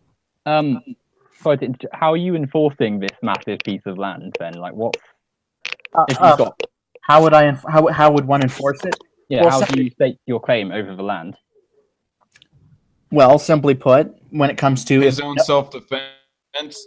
Yeah, and you're one person. How are you gonna imagine you've got like a massive hill and you've got all these like acres of forest land and woodland just stretching out as far as the eye can see, and Weaver workers say no, this isn't fair. We want the land for people back, and you say, oh well, you're encroaching on my property, and they say, okay, yeah, we are. What are you going to do to stop them unless you've got people like working for you? But then how are you enforcing this like massive complex of land? You get the state involved. You call the cops. They're like, hey, I got trespassers trespassing my property. Get it off. Ham. I thought we were talking about if it's already a socialist society. Like I'm asking, how is this example even like existing? Because you've said that you own this massive amount of land and the workers want to kick you off, right? But the workers, how are you going to defend this like massive swath of land unless you're paying someone? Which you wouldn't be doing because everyone already has what they need in society, and no one there's no concept of bettering yourself and having more capital because you've abolished that concept. All right, I'll answer that. Okay, so how you would enforce it is with simply put, and I know this might sound a bit crass to say, but it's simply put, you'd enforce it by having your own 357 Magnum. So when someone does trespass on your property, anybody, and I will point out that with private property, like the analogy, you're like, this wouldn't happen in a socialist society. Well, this is just if we transition from capitalism to socialism. So let's say on January 24th, 2018, at effectively noon, capitalism's dead and socialism is now the counterculture, and let's say me and Zach own our own private land, and you and the leftists on Twitter, we're going to overthrow us. Are no different from the state. The point I'm making is that you guys say it's a stateless society. You are acting as if you guys are the state. But there's no difference between. I want to say something. Like if we say, for example, me and S-Man were to claim ownership over a piece of land, it doesn't matter if you have it through mob rule or through the government. It is a tyrannical infringement on us to own that piece of land. And but it's not though. It's reclaiming the land for it is. Anyway, to go back to what you were saying, S-Man. Yeah, you've got a gun, yeah, and you could be an amazing gunman, but you're one person, and you said yourself you've got a massive piece of land. How are you going to stop a group of workers, a sizable group of workers, coming and saying, no, it's not fair for you to own just massive amounts of land for no reason? They tend to march in. What are you doing with it? Like, what are you doing with you don't need hills worth of land, do you? That honestly is, I will say, there's a lot of things people don't need, but they have anyway. We don't necessarily need computers, but we have them, don't we? And I will simply point out with what, to answer your question, I would use that gun to defend the land. And if you are how? What do you mean how? Surely you know about realisticness of guns and stuff. You're not going to be running in commando style, shooting off the workers if you've got one pistol and they've all got there's loads of them. Yeah. Oh wait.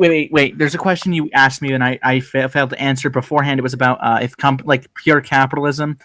If companies were trying to harm us, let's say they were acting as if a government, this territory of Nike, which you pronounce Nike, that's Nike.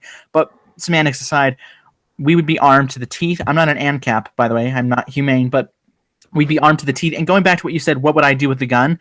Well, if someone is trespassing on my property, essentially they would get, and I hate to use War Corps language, but it's too tempting at this point. They would have the same fate as John F. Kennedy. And I would also like to point out that with the land,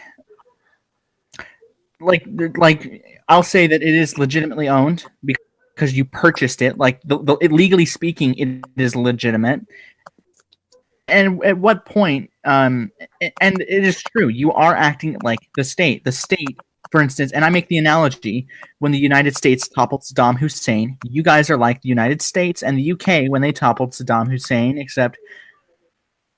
And I don't see the huge issue with like I'm not saying be armed like just with a gun. You could put any other weapon in there. You could put like I don't know some type of rifle like a sniper rifle for instance. It's legal in some states or an AR-15. So and communists tend to walk in groups. And I'm just saying that they tend to walk in groups. So if someone were an excellent marksman. Oh well.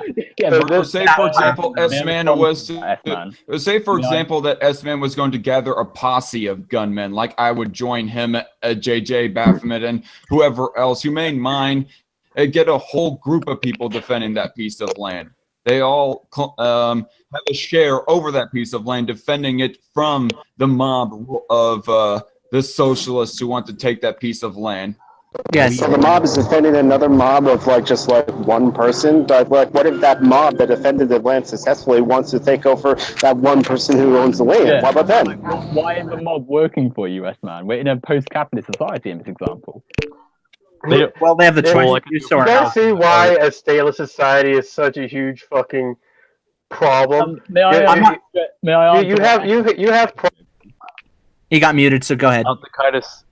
Oh, sorry. You have problems literally being solved by who has the most guns. No, but right. I'm not for a stateless society. I just need to get that out. Owen, go ahead. Right.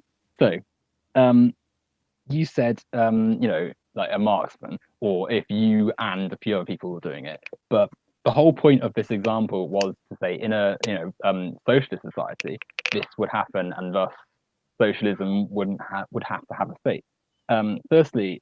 You're not going to have people who you've hired to defend your land because you've no longer got the need to work for gaining more capital. You don't have that whole system of profiting off commodities and stuff. So you don't have the people aren't going to work for you to defend the land. Like that's not going to happen. I mean, yeah, fine. Maybe Zach will come and join you, and you'll have guns together just to fight the commies. But that's not what's that going to do. Like, what is going on? I have a question. You can. I'll ask it in a second. Hold on. When you're asking me what would we do, we're just defending the land, and if we have to, we'll fire a few warning shots. What's going to happen? Like, you're two people against the rest of society. But anyway, more importantly, thanks, Baphomet. Good. The idea that land. You're not going to need all these hills and hills of land. So essentially, you're fighting a lost cause from the start to defend land for no other reason than you want to fight the communists. Like, no one's going to sign up for that, regardless of what these people say. Like, it's pointless. Just dedicating your life to defending some hills just because you want to, prove that socialism is bad for some reason. Well, it's nonsense. No one's going to be doing that. But secondly, you said, the land was bought. And therefore it's legitimate. Are you going to that's not a good argument to have because you can't just say, it's in the law, so it's legitimate because slavery was legal and that was legitimate. The war on drugs is legal, so is that legitimate? Like, you could just go on and on to point out where the law has clearly failed to deliver justice.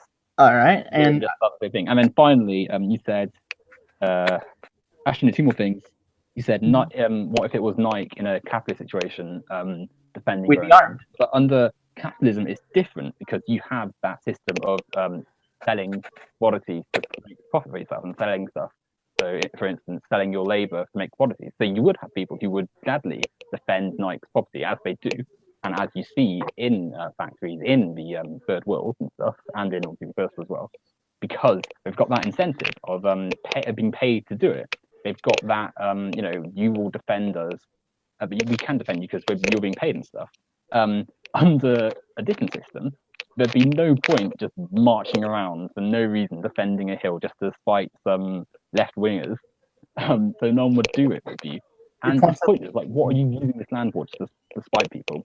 But then finally, you said you're acting like the state if you remove people from their land. Firstly, it's not their land, as we've already said. But secondly, this is, I don't see that as a entirely pertinent analysis point, even, because you could say, oh, if you have a flag, you're like the state because states have flags. It's like it's the same thing as that. Then yeah, technically the workers are enforcing their way upon the person who's decided their land for themselves. But the initial point was that the person who decided all this land belonged to them enforced it in the first place. And in reality, in this society that socialists envision, the only people who'd have anything to worry about with this sort of thing happening is someone who like owns an entire island, or someone who, like you said, owns like a massive sprawling complex of land as far as I could see. If you've got a house, no one's going to be showing up and be like, yeah, this is our house now. That's ridiculous. That's not the point of socialism. It's to reclaim land from the ownership of a few landlords. So, for instance, in several cities in the UK, half the housing agencies are like owned by the same people. You have like 5 or 6 letting companies in complete control of the entire city, basically. That's what people want to change. We want people to be able to have their own house and their own home without having to fear the having to pay a landlord to live on it. That's the whole point. It's not about making everyone subject to the state. There is no state. You're free to do what you want as long as you don't impose on other people. That's the whole point. Anyway, I'll let you go in. Okay, so I have a question for Owen. You say this as if it's an obvious thing, but you've yet to demonstrate why it is. Why is me being able to sell my labor to a business to allow them to profit off of it?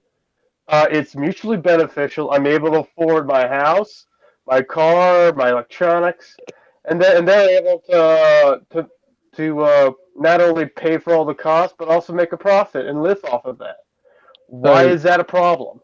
You think it's fair for you to be able to afford your standard of living, despite your boss, and then your boss is able to make much more than you, have a much nicer house, have a really more comfortable standard the boss of living. works harder. Owen, we aren't as jealous as you are about other people's standards of living. Hey, I hadn't finished. Hey, Zach, shut the fuck up. Hey, I hadn't finished responding to Ham. Go ahead, Owen. Like I was saying, you did labor, yet your boss has a mansion and you are renting your house to someone else. I mean, I don't know what your housing situation is, but I take it you're not a boss. Regardless, the situation is that despite the boss needing your labor to have his style of life, it's you who's facing the negative whilst your boss profits. And yeah, you could say, oh, I can afford my house, I can afford to eat. That's not the situation for like a lot of people under capitalism. Lots of people have to rely on food stamps. If that, lots of people don't have a home. Lots of people can't know if they get ill, they could die because they can't afford their home if they pay for healthcare. Like, you ignore which is why we have a social safety net. Yeah, and it's rubbish. Have you seen the state of benefits and like the minimum wage, which is lower than the living wage, for instance? The fact that so many people end up like not having meals because they need to be able to pay their rent. Like, all around you is the problems that capitalism creates, and you're essentially glossing over it to pretend as though the society is fine. I'm not trying to have a what's it called? But so far, all you've demonstrated is we have a whole bunch of policy issues that I agree that we need to fix, like a better social safety net, Medicare for all, and etc. But you've not demonstrated why me selling my labor for my boss to profit off of is bad, is morally wrong. Okay, well, like I said, I'm asking you, is it fair for you to do work and then your boss to take the credit for it, essentially, and hand you a bit of your own late produce back? Actually, hang on I a second. think it's more than fair. Hang on. More than fair. Well, Guys, After this, I want to talk to Owen quickly about right to discriminate. Actually, if we could cut to that, because you and I do appear to disagree on that, and I actually want to get your reason. I could give a fuck less about the right to discriminate. The question I'm asking. No. yeah, thank God. I'm just trying to get Owen's position on this, because I feel like every time we have a discussion, like, we just agree to disagree afterwards, and we don't argue about it ever again. So, to spare your guys' Twitter feed. Okay, so Owen, you say you don't, you've not necessarily, God, you've stated that, and I've given you my answer in the Twitter chat about the right to discriminate, how we deal with bigots. What would you say in response to the answer I'd given you? Let me go back to the Twitter chat to find it. But it was in the Twitter chat I mentioned, because you and Ham appear to agree that about there should not be a right to discriminate. So, what would you? I hard to say we agree. Ham thinks the government should force someone to bake. For instance, a Christian baker should be forced to bake a gay person a cake. Yeah, you're not being forced. Jesus fucking Christ. exactly. Like, there's no. Well, technically you are. No. Ham, shut your fucking mouth. I'm trying to get someone else's opinion on this. My God. To be fair, I have spoken for like half the time, so I don't mind if I'm just like I heard Ham's stance on this before. I'm trying to get your own original. And you're stating it wrong. Well, okay, my apologies, Ham. Just okay. So I've given you an answer to your question about the right to discriminate, Owen, and what I said was we should let the bigots expose themselves, and we boycott them. That's not the case, though, is it? Because you look at what wealthy people in charge of corporations think and what they do and their policies, like what their ideas to themselves, and there's no real like stance to be able to deal with them. Because like if you're, for instance, the CEO of McDonald's and you're saying bigoted like rubbish, what's anyone going to be able to do if they say, oh, let the market decide? Like, no one's going to just stop consuming from McDonald's just because of that. And I mean, yeah, you could say you'll personally stop, but you're one person, and ultimately to a billionaire, like losing the $5 you spent on a meal at McDonald's, if that, isn't really going to have much of an effect. And what's more, it's certainly in America where you've got these massive monopolies in charge. If you say, I don't want to participate at your shop, I don't want to spend money on you, you're suddenly being cut out entirely, because it turns out a lot of people with the same opinions own most of the companies. It's like with television, where you've got 5 massive corporations who pretty much own the entire television industry. I think it's 5, in fact. Like, and if one of them says something rubbish and you want to avoid them, suddenly you've lost 20% of the market, and potentially more if more of the same people have the same like bigoted views. So the idea that you can just let a free market decide, you can let a free market punish bigots, is very misleading, because unless they're like a tiny local business and most people who use them happen to think their bigotry is bad, that's not going to happen. So yeah, maybe you're going to affect like Joe the baker who thinks that black people should be hung and stuff. But if it's a more larger scale company, then that's not going to work, and you need more punishment for bigotry. And perhaps more importantly, bigotry is wrong. We should be opposed to bigotry, and we shouldn't be making excuses saying, "Oh, if we leave it to chance, then maybe something will change." All right, so here's how I'll respond to that. So going back to what you said about we shouldn't stand for bigotry, I'll take this in reverse order. Simply put, the whole thing, and I would say, because I don't know how you would solve the problem except for, and I'm not trying to straw man or assume motive, but I literally see no solution to the thing other than using, I guess, governmental force, which, by the way, the government and us as a society, we're like, the purpose of our existence isn't to make people into better people. It's not to make people stop saying stupid things like they think, oh, blacks are like monkeys or something like that. As fucked up as that is, our purpose is not to correct people's bigotry. And my point about letting the bigots expose themselves is so individual people can say, you know what, I don't stand for if McDonald's refused to serve gay people or whatever. And usually, even though this would apply to mom and pop shops that might say, oh, we don't want to serve gay people or whatever, you could apply this to other businesses where the point is people can refuse to go. It's not necessarily that enough people will do it in order for that business to change their mind. It's just you have other options to go. So if a baker or if some restaurant in the state of Kentucky were to say, hang on a second. Some that I want to address as well about, say, my neighbor having more than me.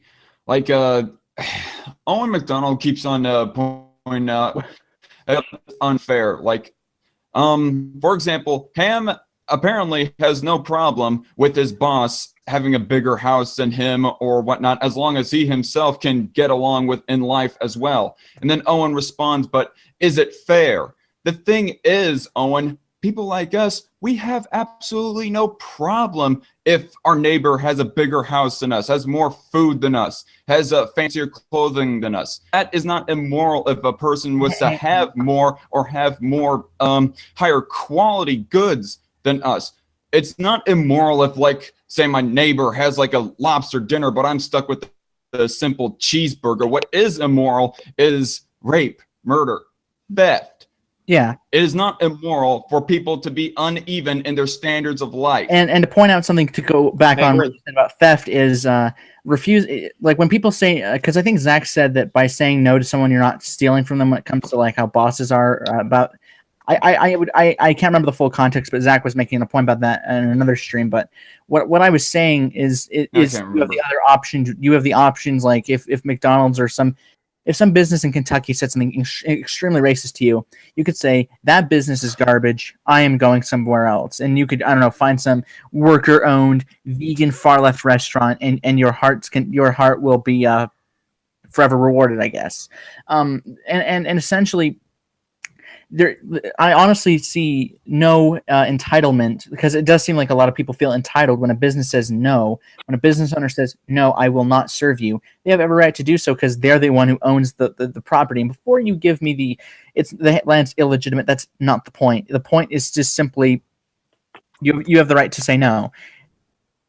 And at the end of the day, like I mentioned a minute ago, is like the point, like we're not, like my job isn't to try and make someone be less bigoted or whatever. If I want to challenge bigotry, I'll do it.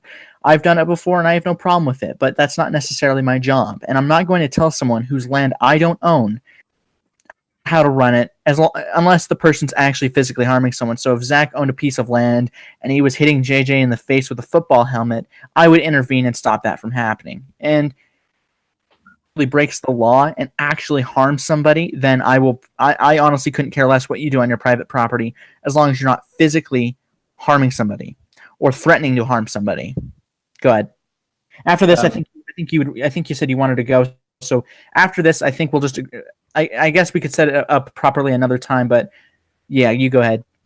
Okay, so I've got stuff written down here for S-Man and for Zach. So who do you want me to start with? You can start with me, as this has become round 5 in a sense. Good. Okay. So you said that you can't. I don't see a way you can end bigotry, and I don't think that's the sort of aim of anti. That's not what I said. You said you don't see a way you could eradicate bigotry completely, isn't it? That's sort of what you said. Well, that's not our job. Is to eradicate it, and my method of eradicating it is to let people harm themselves financially. Financially harm themselves. Yes, but then that doesn't, that's leaving it to chance, essentially, because you're hoping really same view as you. But secondly, it's all very well to say, humans that have a direct purpose to end bigotry, but we should all surely be hoping to make the world better for people and hoping to make people happy.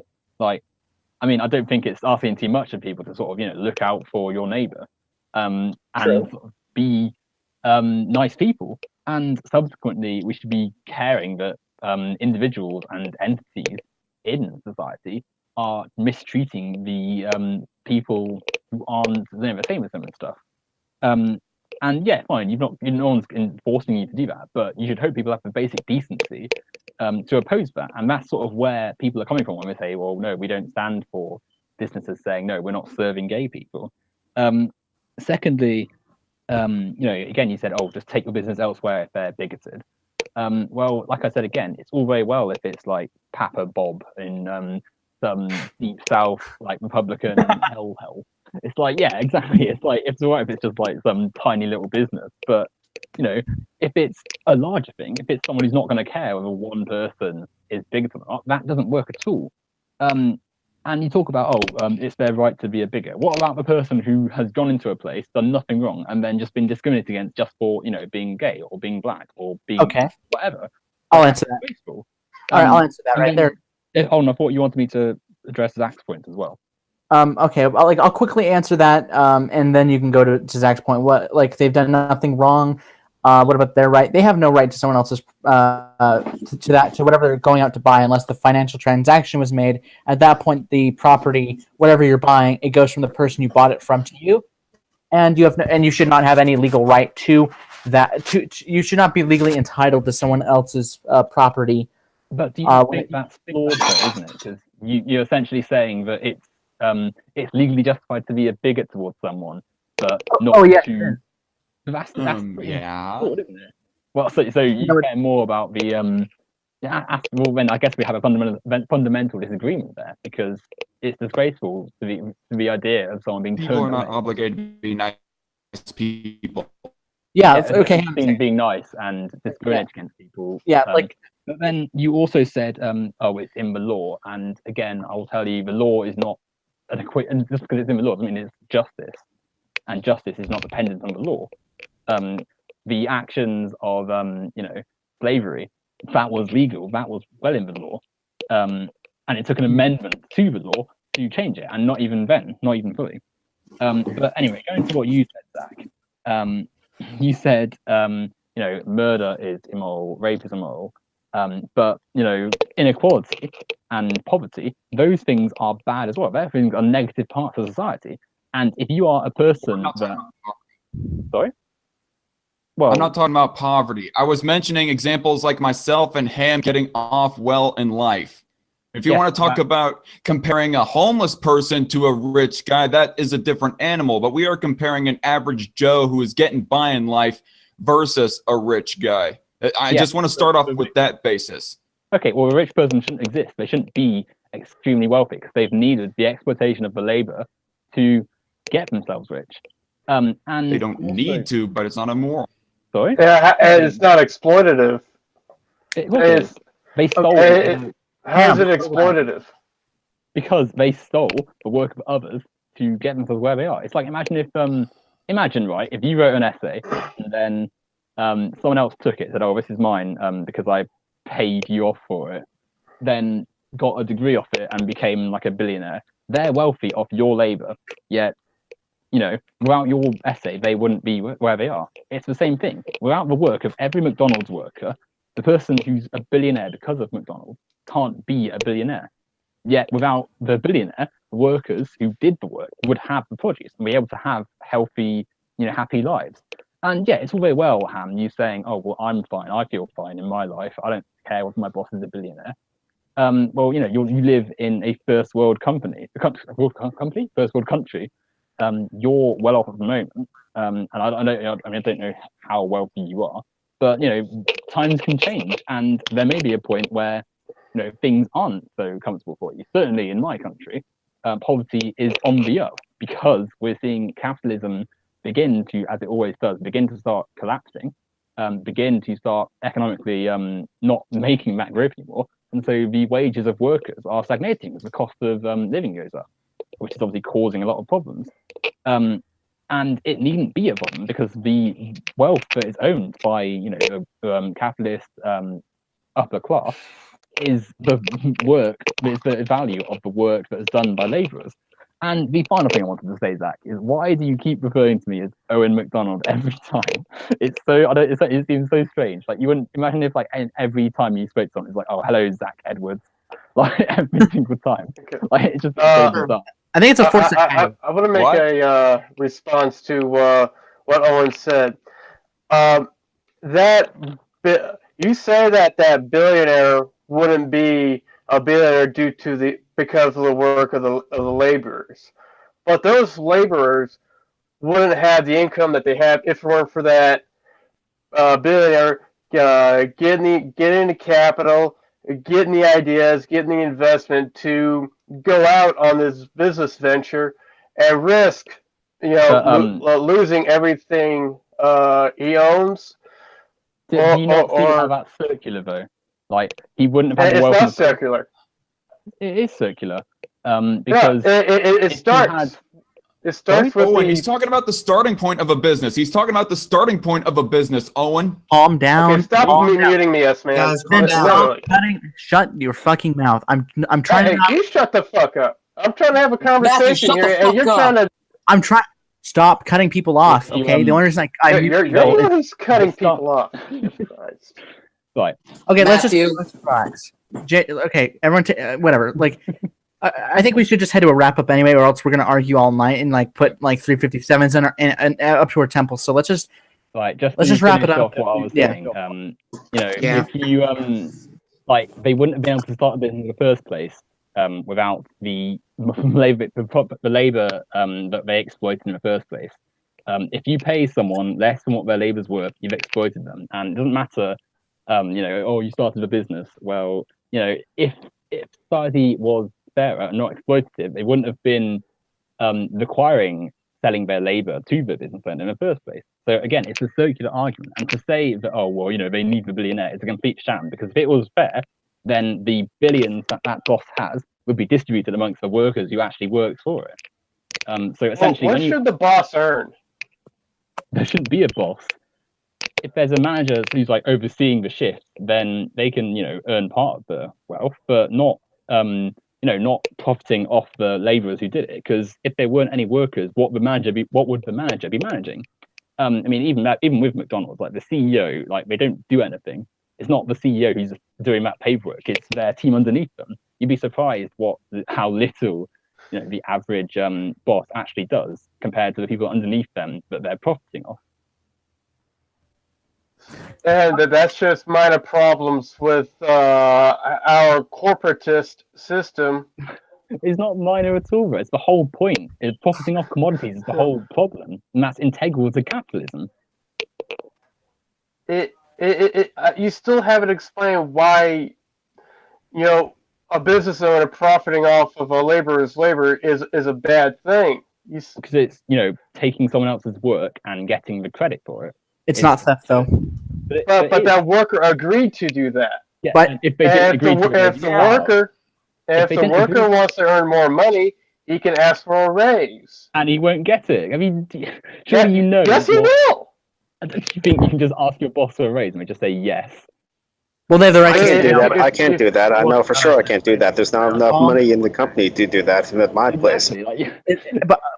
Owen, theft is permanently depriving someone of something. But I need to bring this up where you'll constantly call something theft, and I'll point out to you how it's not. For instance, if I were to steal your computer and I permanently deprive you of it, that is theft. If I simply rip a video from your channel and repost it as my own, that is obviously not theft. It's something intangible. So when you're stealing someone's supposed labor hours, like that's something that isn't tangible. It's not theft. But it's besides it's not theft just to supposedly steal someone's hours or whatever. Yes, but the idea is that the worth of the labor has been stolen from the workers who did the labor. So, it's not tangible though. It doesn't matter. Why does that matter? Actually, it does matter. It's not theft. You constantly say it is theft. The point is, it's not tangible. You can't steal something that's not tangible. What do you mean by tangible? Something you can actually grab. Obviously, I could steal Zack's flag. Yeah, I could steal Zack's flag, and obviously that is theft. Me wasting your time or wasting your value, that isn't theft. So you can't touch money. Money's not real. That's money is a social construct. What the fuck? Money is a social construct in a way, so we just imagine the worth of money. Let's be honest, money couldn't exist in a socialist system. Sorry? Oh God. Money can't exist in a socialist system. That's not what I was saying. And what I said that if you're if there's a value that's been produced, right, and workers have contributed to that value and are responsible for that value, and then the boss says, right, I'm taking 90% of it and the 10% can go down to the rest of you, and that is stealing. That's theft. The boss who did nothing didn't. So your problem is the amount that they're profiting off of. It's also not. So if it was more fair, at a time, like I'm saying that theft is like it's actually taking you refusing this. I think this is the context Zach was saying. Someone refusing to do something isn't theft. But Obviously, yes, but it is still force, isn't it? Because if you decide not to work for this corporation, which fine, you're free to do that, but then you've got no income and your quality of life plummets, and you're gonna like either starve or live off non-survival benefits. So every worker is faced with the situation of essentially not being able to earn their labour's worth. They don't get a fair wage. So they accept the conditions or they starve. And obviously, if the other choice is like dying, then anyone's going to choose the exploitative wages.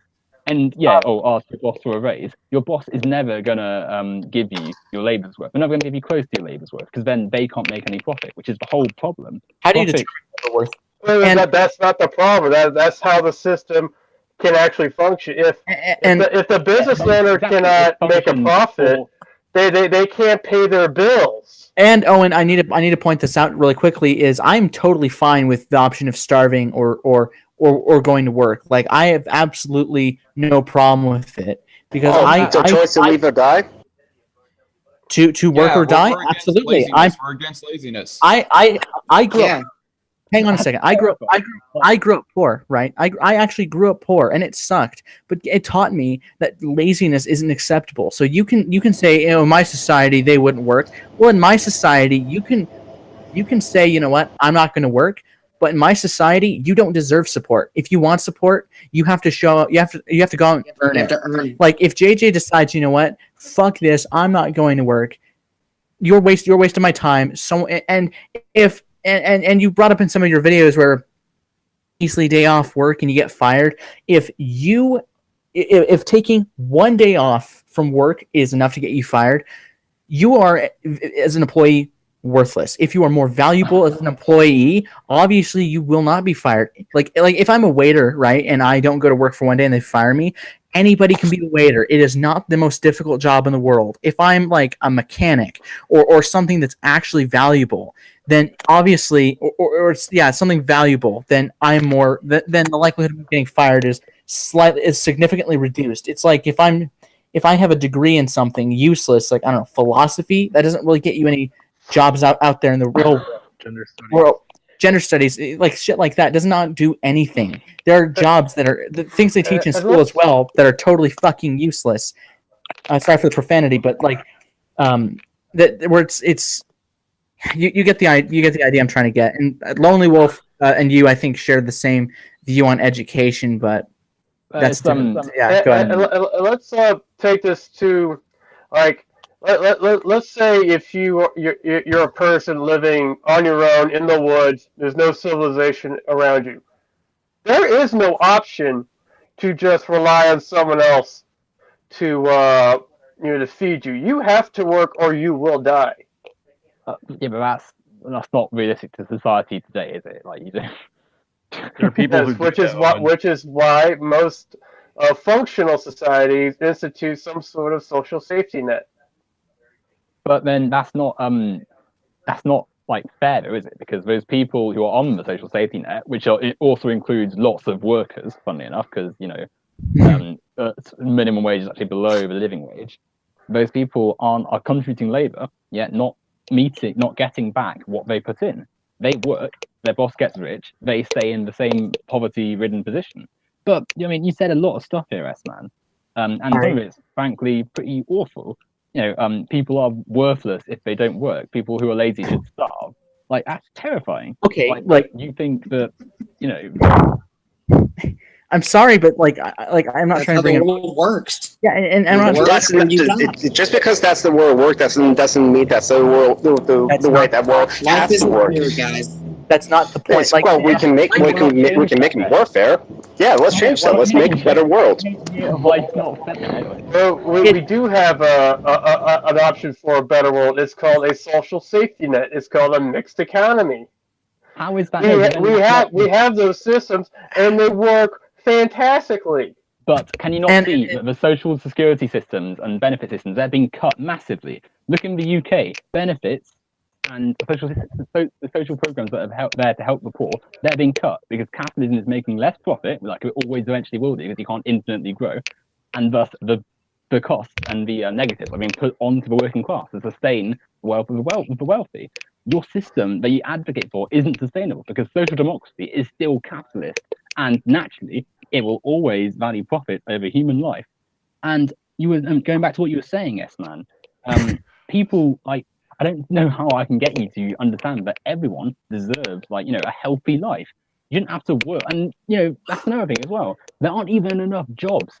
Like, you keep talking about, you know, everyone should have a job, everyone should be working, when there aren't enough jobs. Soon we're going to be in a situation where automation doesn't look like Please. Sorry, Geek's audio was turning to AIDS. I couldn't hear what you're saying. So, and actually, like he was driving a motorcycle. And I can actually address the point right now. Sorry. For instance, there are Americans who are so pathetic and lazy they refuse to take some like fruit picking jobs in California and North Carolina where immigrants will do it. And honestly, the immigrants are a benefit to the economy, but that's besides the point. Those jobs they refuse to take. So those jobs are open and available. And from at least what I could read up upon the situation and find out, haven't been subject to automation yet. But like honestly, and you said the view is it's horrid. You should either work or starve. You shouldn't expect society support when you haven't done anything to earn their support. And like I said, maybe my view is, well, I haven't said, but I'll just say this. Maybe my view is a little jaded. Maybe it's a little harsh. But, I mean, I don't know if you've ever grown up poor or something. I don't know. I guess you're middle class. You've said so at least. I mean, working class. I'm close to homelessness twice in my lifetime thus far. And I hope that those are the only two times I ever have. It was during, then 2000, I believe, 14. And it fucking sucked, man. It really did. And it made me value money. It made me value it so I won't waste it on bullshit I don't need. So when people are just rich just to buy things, even though they do put it back into the economy. So if you're this rich guy who for some reason needs to buy like 14 Porsches, the money you spend, which is a whole lot of money for a car that is very valuable, and you're putting it back in the economy. And simply, and a point that the wealth redistribution aspect of your socialism, again, you are, and this is a point I feel like is still correct in the sense of you are no different than a government by forcefully redistributing the wealth, which makes your anarcho-communist society an absolute oxymoron. And I'm sorry if I sound a little irritated or a little angry. That's not the case. It's just this chat has been a very interesting one, I'll say the least. But sorry, go ahead. I really take issue with Owen constantly saying that capitalism is not sustainable, even though it has sustained itself for at least 300 years now. And every socialist society that has ever been has fallen within a person's lifetime. Okay, but sometimes even sooner than that. You're wrong. Okay, so this point about socialism has never been tried. Let me see if I can find an article. Like there was some. S-Man, I thought you said you're wrapping up. Surely we're going to another topic now, or? Actually, fair enough. But there was someone who did try and implement democratically socialist economic policies, and that was Hugo Chavez. But yeah, let's actually we need to wrap up. This is going to go on all night, so I'm just going to end it right here. So thank you, Owen, for joining me. I do appreciate having you on. Thank you to everyone who's listened. And before we start a screaming match, we can solve this in the Twitter chat so we don't continue this feud on here right now. So thank you to everyone who listened. And as always, right to discriminate is fine. Capitalism is not like the next Adolf Hitler. And I'll see y'all next time. Have a good night, everybody.